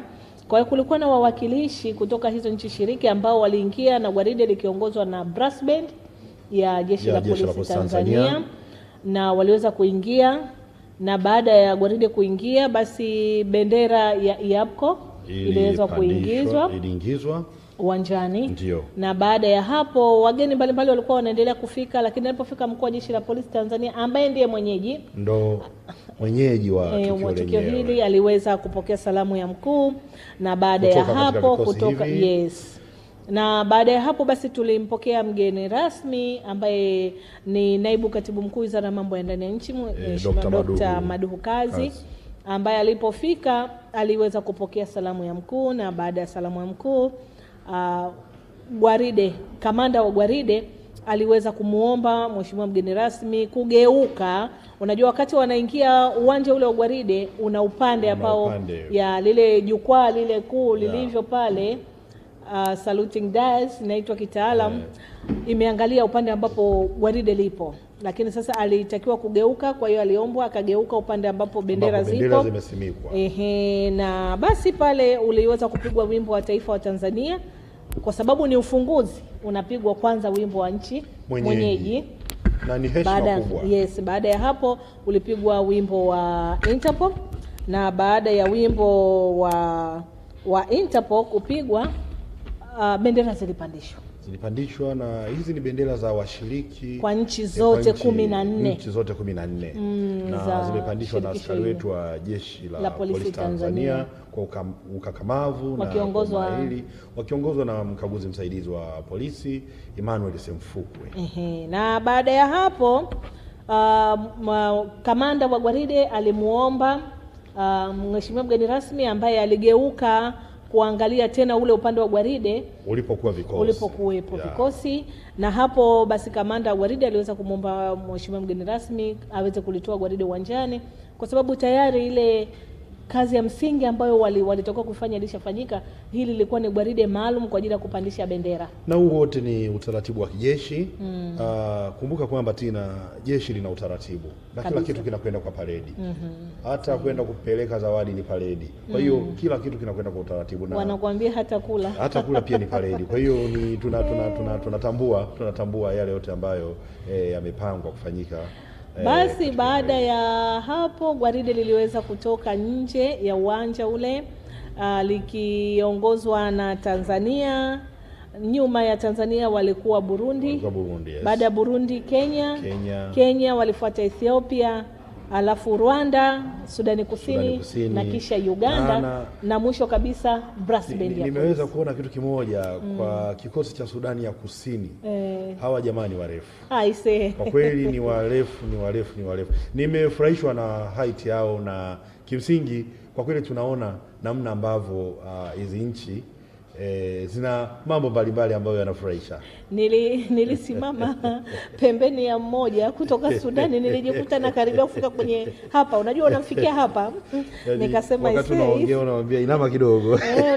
Inabidi urudi nyuma kidogo, utengeneze ka distance ili uweze kumwangalia usoni muonane. La sivyo utakuwa unaongea mnafanya hivi. Kwa kweli wamejaliwa maombi. Wale Mungu amewajalia.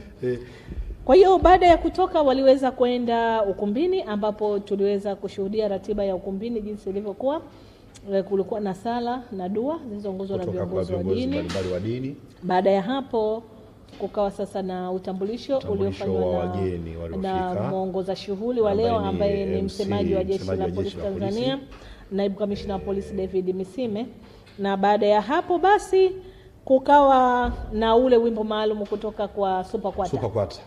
Bendi ya polisi ya Shule ya polisi. Unajua jeshi la polisi lina bendi, lina kikosi ni kimoja, ila kuna bendi ya nani hii iko Dar es Salaam. Iko Dar es Salaam inaitwa Vanga au Tembo Mzee. Au Tembo Mzee. Alafu kuna hii ya Shule ya polisi inaitwa Super Kwata au Mgodo.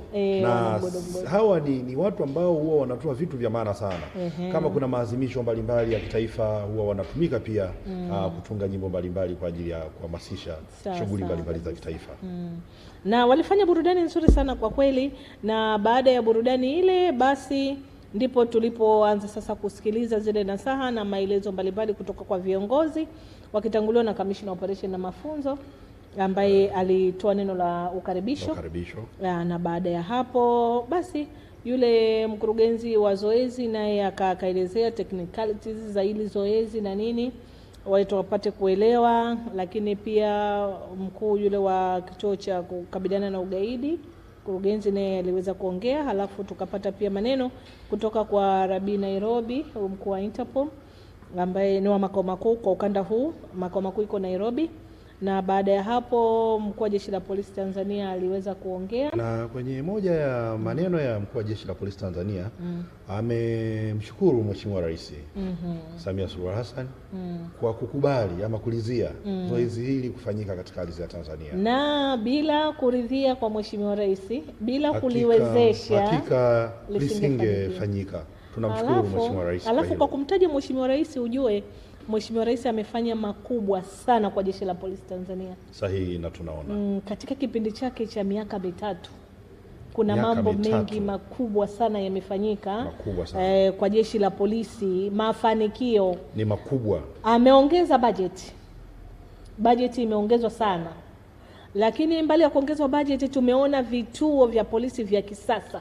Naposema vya kisasa na maanisha vya kisasa vimejengwa. Nafikiri mtazamaji anaelewa anaposikia vya kisasa vina miundombinu ambayo ni ya kisasa kwa ajili ya kuhakikisha kwamba haki ya watu inapatikana kirahisi. Lakini vile pia kuna nyumba za makazi ya askari, maofisa, wakaguzi na askari zimejengwa za kisasa. Unajua zamani ilikuwa askari wanaishi kwenye vijumba vile, unaona vifulsuti vile vinaitwa chini bati juu bati. Lakini sasa hivi kuna magorofa mchana joto usiku baridi. Kwa hiyo huwezi kujua majira ya nukta yako. Ukiweka mayai ya kuku yanatotolesha.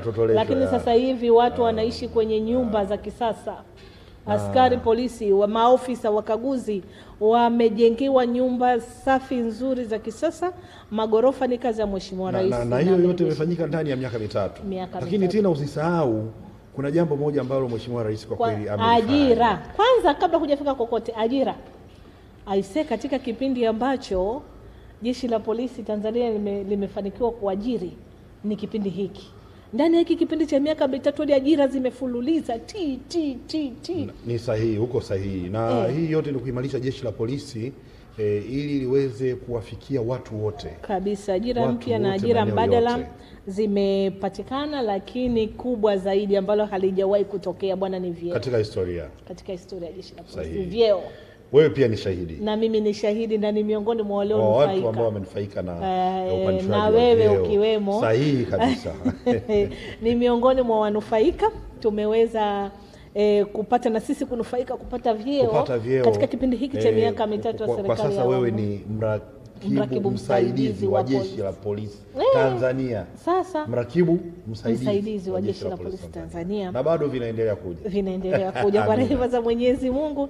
Kwa hiyo vyeo vilipandishwa kwa kiasi kikubwa katika hali ambayo haijawahi kutokea tangu kuanzishwa kwa Jeshi la Polisi. Tumpongeze Mheshimiwa Rais. Kwa kweli tumpigie na makofi. Yaani alichokifanya Mheshimiwa Rais, asante sana.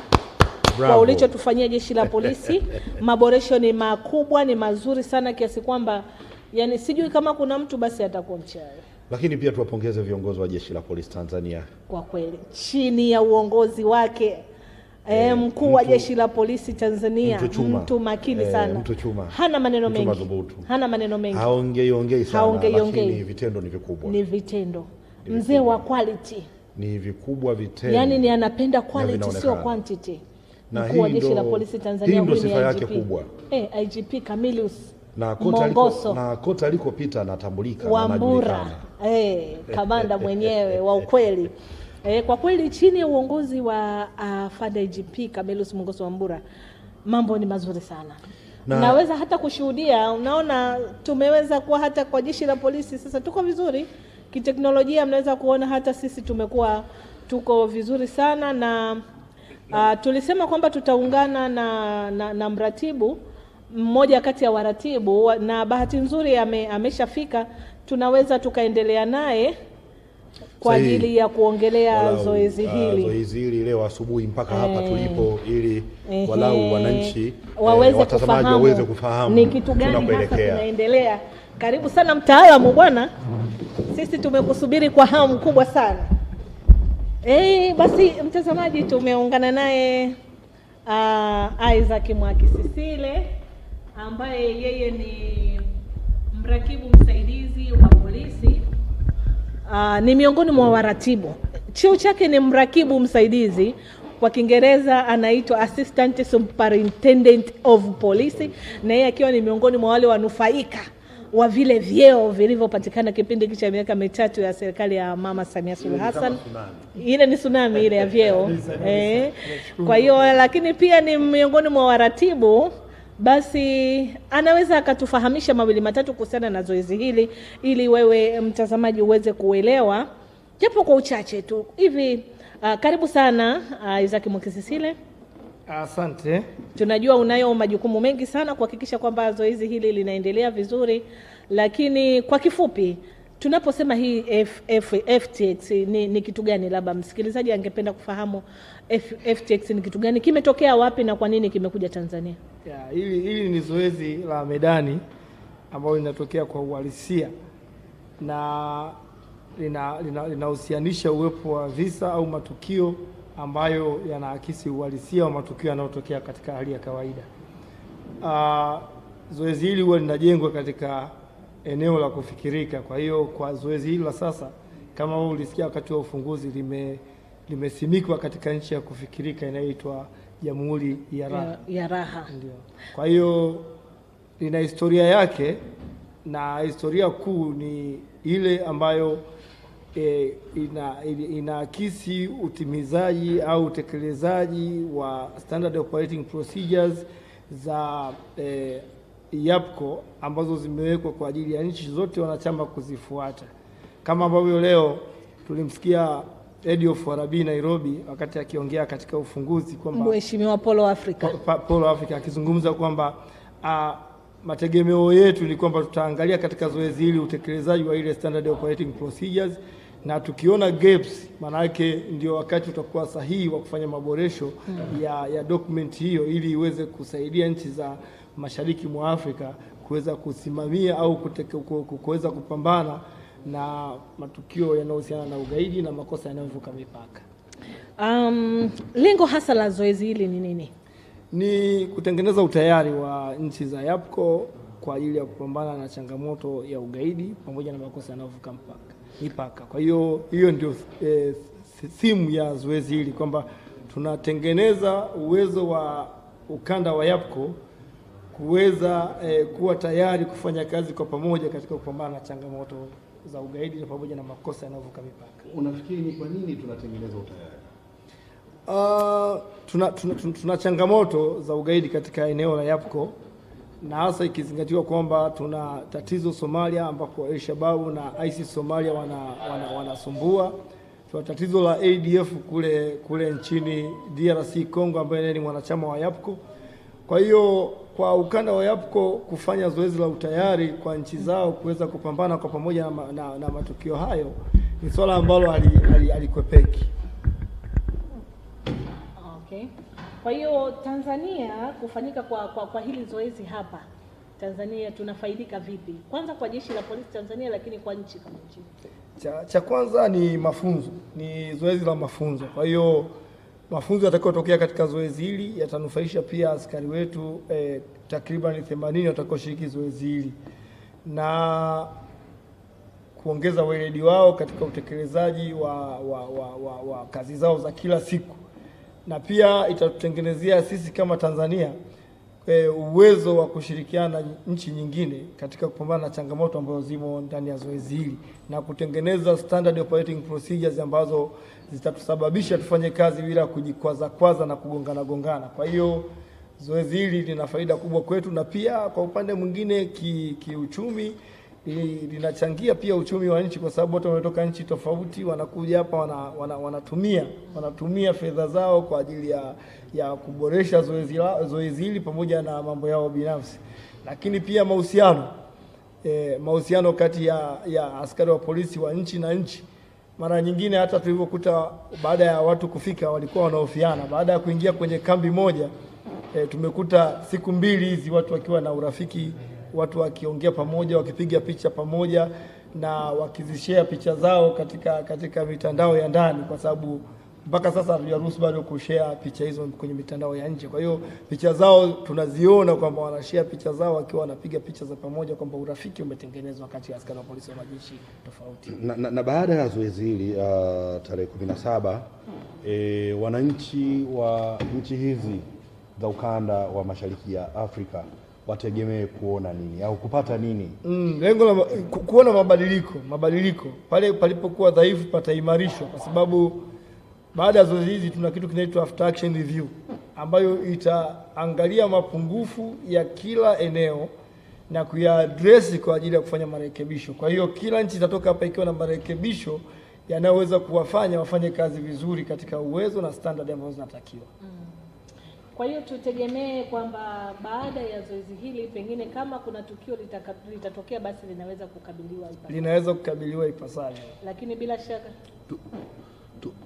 turudi kwenye nchi ya raha. Tumeambiwa tukitoka hapa TPS tunakwenda kwenye nchi ya kufikirika, nchi ambayo imejengwa kwenye eneo la kufikirika, lakini matukio yatakayotokea kule yatakuwa ni matukio ambayo ni halisia. Kuna uhalisia kwamba kama ni risasi za baridi zitapigwa, milipuko itakuwepo, na matukio yote yale ambayo yatatengenezwa yamejengwa katika uhalisia ambayo yanatokea katika maeneo mbalimbali ya ulimwengu. Sasa turudi kwenye nchi ya raha. Ile nchi ya raha, kama nchi ya raha tumeambiwa kama kuna uongozi, kuna rais. Hebu tueleze watu wake ni watu wa aina gani? Ikoje walau tuweze kuijua, watazamaji waweze wala kuelewa. Kwanza nchi ya raha imesimikwa katika maeneo ya mkoa wa Kilimanjaro na Arusha. ni nchi iliyosimikwa hapo na ina ramani na mipaka yake. Nchi hii inaongozwa na rais anaitwa Busalamari, na kwa ujumla ni nchi ambayo inakumbana na changamoto nyingi za matukio ya ugaidi. Katika nchi ya raha, pamoja na mambo mengine yote, kumetengenezeka makundi ya kigaidi ambayo yanafanya mafunzo na mazoezi katika maeneo mbalimbali ya misitu ya maeneo ya nchi ya raha. Nisiingie kwa kirefu kwa sababu special idea ya zoezi hili inatuelekeza kwamba tutakuwa kwenye nchi ya namna hiyo na kwa ujumla wakuu wa majeshi wa nchi za Mashariki mwa Afrika YAPCO wamekubaliana kwa pamoja kwamba waweke azimio la kuhakikisha kwamba nchi ya raha inarudi katika utaratibu wa kawaida na inarudi katika amani na utulivu wake, inaenda kuondoa matatizo ya ugaidi na makosa yanayovuka mipaka yanayochangia pia ufadhili wa vitendo vya kigaidi. Kwa hiyo tupo katika nchi ya aina hiyo, na dakika chache zijazo matukio kadhaa yataanza kutokea katika nchi ya raha, na kwa ujumla wake ni kwamba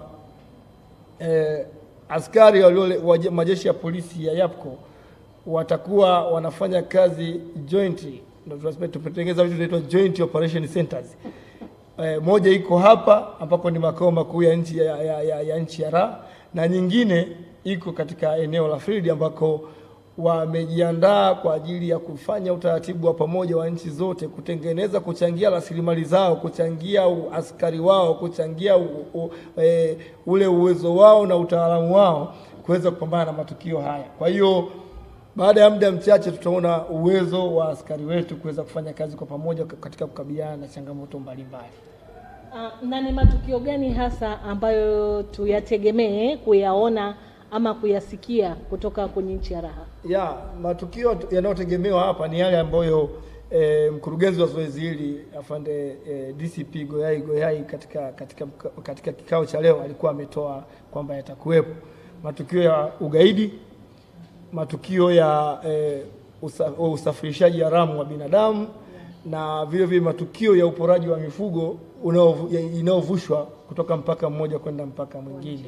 Kwa hiyo katika nchi ya raha tunategemea matukio ya aina hiyo yatatokea, na yakitokea tutaona uwezo wa askari wetu kupambana na kukabiliana na matukio hayo. Kwa upande wa matukio ya ugaidi kwa Tanzania tumeshasikia ama kuona ama kushuhudia, lakini pia usafirishaji haramu wa binadamu tumeshasikia, tumeshaona, tuko na uzoefu nao. Kwa nini utoroshaji wa mifugo?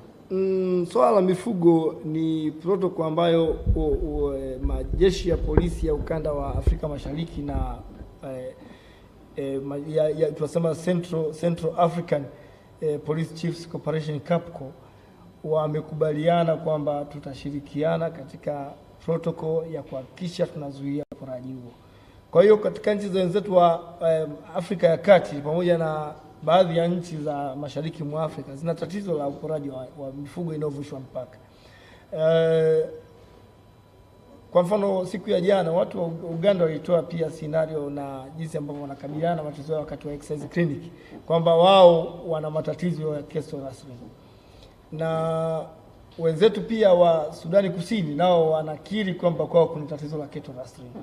Kwa hiyo kama nchi moja ina tatizo, nchi nyingine zote lazima tukubaliane kwamba hebu tutengeze standards za kukutana na matukio ya aina hii. Kwa hiyo pamoja na kwamba hayaonekani sana Tanzania, katika ukanda wa Mashariki mwa Afrika YAPCO tuna tatizo la keto rasmi. Kwa hiyo tumeliweka kati ya maeneo ya kuguswa ili yaweze kupatiwa utaratibu na standards za kupambana naye. Kwa hiyo tutegemee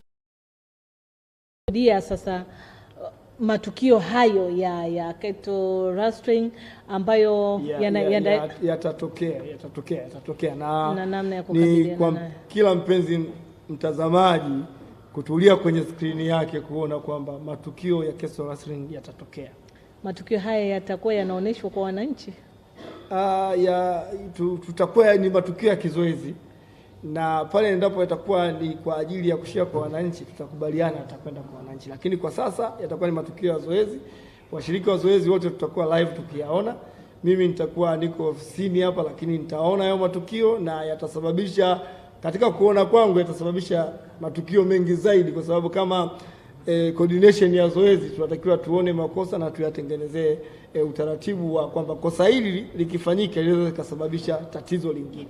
Kwa hiyo tutakuwepo live tukiangalia na tutakuwa tukitoa matukio muda baada ya muda. Kwa maana hiyo, kwa ufupi tuseme kwamba si matukio yote yataonekana kwa wananchi. Ya, ni kweli katika zoezi hili kuna matukio ya aina mbili. Kuna tunaita events na tuna mambo tunaita incidents.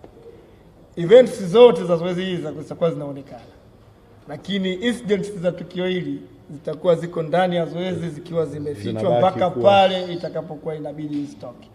Kwa hiyo zoezi kuona na kuona kipi kitoke na kipi kibaki ndani. Umetuambia kwamba kuna matukio yatatokea katika nchi ya raha na kuna tukio linalotokea bila kugusa eneo la uchumi, eneo la kazi wanazofanya wananchi wa hiyo nchi ya raha. Hebu tuambie, wananchi wa raha wanajishughulisha sana katika kazi zipi? Nchi ya raha imezungukwa na wakulima na wafugaji, na kwa ujumla wake wakati wa zoezi hili uko uwezekano wananchi wa nchi ya raha wakakutana pia na changamoto za kuwepo kwa mapambano ya mara kwa mara. Kwa hiyo tuwaandae tu wananchi kwamba yatakapotokea matukio hayo wafahamu kwamba maeneo ya mkoa wa Arusha na mkoa wa Kilimanjaro tumeisimika nchi ya raha maeneo hayo. Kwa hiyo wasishtuke, wakopareti na waangalia askari wakifanya kazi zao kwa weledi mkubwa, ambao pia wao kwa sababu yatafanyika kwenye mazingira yao wanaweza wakayaona pia live, kwa sababu yatatokea, huwezi kumzuia macho ya mtu kuona. Kwa hiyo tunaposema kutakuwa na matukio halisia, sasa kama milipuko, maana yake milipuko itatokea milipuko kweli. Kama ni risasi kupigwa, zitapigwa risasi, lakini risasi zitakuwa ni baridi, utasikia milio ya risasi, lakini risasi zitakuwepo. Kwa hiyo kwa ujumla matukio yatatokea katika maeneo yao na yasiwashtue. Tupo katika Jamhuri ya Raha, tunataka raha ya Jamhuri ya Raha irudi. Kwa hiyo mapambano yatakuwepo ya mara kwa mara ambayo yatahusisha matumizi ya silaha baridi ambazo hazina athari kwa binadamu.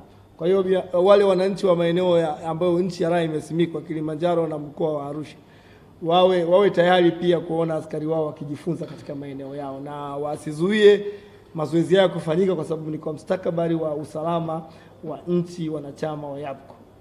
Na zoezi hili kiujumla linaenda kuchukua muda gani? Operation hii kwa utaratibu ni ya miezi 6, lakini imetengenezwa katika timeline ndani ya siku 3. Siku 3 zitawasilisha operations za miezi 6. Kwa hiyo usishangae kwamba katika mchoro wa zoezi inaonekana tarehe imebadilika, imefika miezi 3 ijayo wakati tunazungumza siku ya leo au kesho. Okay. Kwa hiyo ndivyo itakavyokuwa. Siku 3 tumezitengeneza ndani ya miezi 6. Umeongelea swala la ugaidi katika nchi ya raha. Huyu kiongozi wa ugaidi anajulikana? Kwa kweli ibakie ndani ya zoezi kwa sasa. Ibakie ndani ya zoezi kwa sasa. Hebu niambie, zoezi hili ni sehemu ya kama mtihani hivi, inakuwa kama mtihani fulani? Ni kipimo, sio mtihani, ni kipimo. Ni kipimo. Nikisema mtihani na maanisha kwamba inavyofanyika wanakuwa wanajua, ama mnawapa kitu labda katika hali ya siri, halafu wao ndo wahangaike kupambana kujua ni kitu gani mpaka watakapofanikiwa? By the way, matukio katika hali ya uhalisia huwa hauwezi kujua yatatokea. Okay. Kwa hiyo ndivyo yalivyo matukio sasa. Askari wote wamekaa wanasoma SOPs, lakini hawajui kitawakuta nini. Kwa hiyo ni kitu ambacho kitawakuta kama vile kwenye maisha ya kawaida, kwamba mmekaa mpo kituoni, ni mdungu. Kwa sababu maumivu ya sindano huwezi kuyajua, kwa sababu unakuta inakushtua, kwa sababu maumivu yake hayaji kwa kujiandaa. Unaweza kujiandaa kuchukua sindano, lakini maumivu yake huwezi kujiandaa nayo. Okay. Kwa hiyo ndivyo itakavyokuwa. Wanajiandaa kuchomwa sindano, lakini hawajui sindano itakuwa na maumivu kiasi gani. Kwa hiyo kumbe ni kitu ambacho ni halisia, ingawa kinaenda kutokea kwenye nchi ya kufikirika. Ni kweli. Kwa hiyo yani kama wamekaa wako zao wanaendelea na maisha ya kawaida, wananchi wanaendelea na maisha ya kawaida, lakini askari wako kituoni labda wanaendelea na maisha ya kawaida na kazi za kila siku. alafu ndo linakuja kutokea tukio. Ni kweli. Kwa hiyo wao watalazimika kwenda kukabiliana. Ni kweli kabisa. Tunataka tuone namna wanavyofanya mipango kazi ndani ya command post zao. Namna wanavyoweza kutoa taarifa za matukio, namna wanavyoweza kutoa maelekezo kwa askari wao kuingia katika kukabiliana na matukio, na namna wanavyoweza kukomandi askari wao wanapokuwa wanakabiliana na matukio, na baada ya hapo kuwa na uwezo wa kuwa na mrejesho na kutoa taarifa sahihi za matukio. Hayo ndio mambo ambayo yanapimwa katika zoezi hili. Kwa tena tuseme kwamba huu ni uhalisia ndani ya igizo. Na watakao kosea labda kuna pengine mnaweza mkapa adhabu wao. Hapana, ndio tuna after action review, kwa sababu sio kama wanakosea. Inawezekana ndipo standard ilipofika. Kwa hiyo wanatakiwa kupandisha standard yao kwenda mahali pengine. Yeah. Asante sana Mwakisisile. Bila shaka tumeweza kufahamu japo kwa uchache lakini kwa kiasi kikubwa kuhusiana na zoezi hili, na mwananchi atakapokuwa anasikia kuhusiana na swala la FTX bila shaka atakuwa anaelewa FTX ni nini. Na labda tu kabla hatujamaliza, unaweza ukatuambia nini imekuja kufanyika Tanzania? Kwa nini isiende kufanyika sehemu nyingine yote? Zoezi hili mwaka 2021 lilikuwa lifanyike nchini Sudani. Lakini kwa kuwa Sudani wana matatizo ya vita na utulivu, zoezi hili Tanzania ilikubali kulipokea kama mwenyeji na ndicho ambacho kinaendelea. Asante sana. Basi nashukuru sana mtazamaji, kama ambavyo tulikufahamisha awali, tumeweza kufanya mahojiano na mmoja kati ya waratibu wa zoezi hili, mrakibu msaidizi wa polisi 𝙏𝙖𝙖𝙧 ambaye ameweza kutufahamisha japo kwa uchache kuhusiana na swala hili, FTX ni nini, lakini kwa nini basi imekuja Tanzania, lakini ni kitu gani ambacho kinaenda kufanyika pale. Nova, tunaelekea nchi ya raha. Tunaelekea nchi ya raha. Sasa tumuage mtazamaji wetu, na tutakutana naye tena tarehe 17 ya mwezi wa 4. Tutakwenda kuwa na ufungaji rasmi wa zoezi hili, na tutakuja moja kwa moja kwa maana ya live ama mubashara, na atapata matangazo haya kupitia Usalama TV kama tulivyofanya leo. Asante sana. Basi mtazamaji, tunakushukuru sana kwa kujumuika nasi tangu tulipoanza asubuhi ya leo kwenye ufunguzi rasmi wa zoezi hili la FTX Airport Field Training Exercise Usalama Pamoja 2024 ambalo linafanyika hapa Tanzania katika shule hii ya polisi iliyopo Moshi, Kilimanjaro, nchini Tanzania, tukiwa ni wenyeji. Hili ni zoezi la 4 kufanyika, ambapo la kwanza lilifanyika kule nchini Kenya, likafuatia Uganda, Rwanda, na hili ni la 4. Na tunahitimisha hivyo tukikushukuru sana kwa kujumuika nasi, lakini pia tunawashukuru sana washirika wote tuliokuwa nao katika kuhakikisha kwamba matangazo haya yanakufikia moja kwa moja. Kumbuka studio ni sikuwa peke yangu, nilikuwa naye mwenzangu Novatus, mrakibu msaidizi wa polisi Novatus, lakini pia tulikuwa na mwenzetu mkaguzi msaidizi wa polisi Franki Lukwaro ambaye tulikuwa naye uwanjani, lakini na baadaye tukawa naye ukumbini kuweza kutuletea yale yaliyokuwa yanajiri kule moja kwa moja. Kwa niaba ya timu nzima iliyohakikisha kwamba swala hili, zoezi hili linakufikia moja kwa moja, mimi nakushukuru sana. Kwa majina mimi ni mrakibu msaidizi wa polisi Christina Mponji. Hadi wakati ujao ambao ni tarehe 17 ya mwezi huu wa 4, tutajumuika tena kuhakikisha kwamba tunakuwa nawe kukuletea moja kwa moja ufungaji rasmi wa zoezi hili la EAPCO 2024. Tunasema asante sana na kwaheri.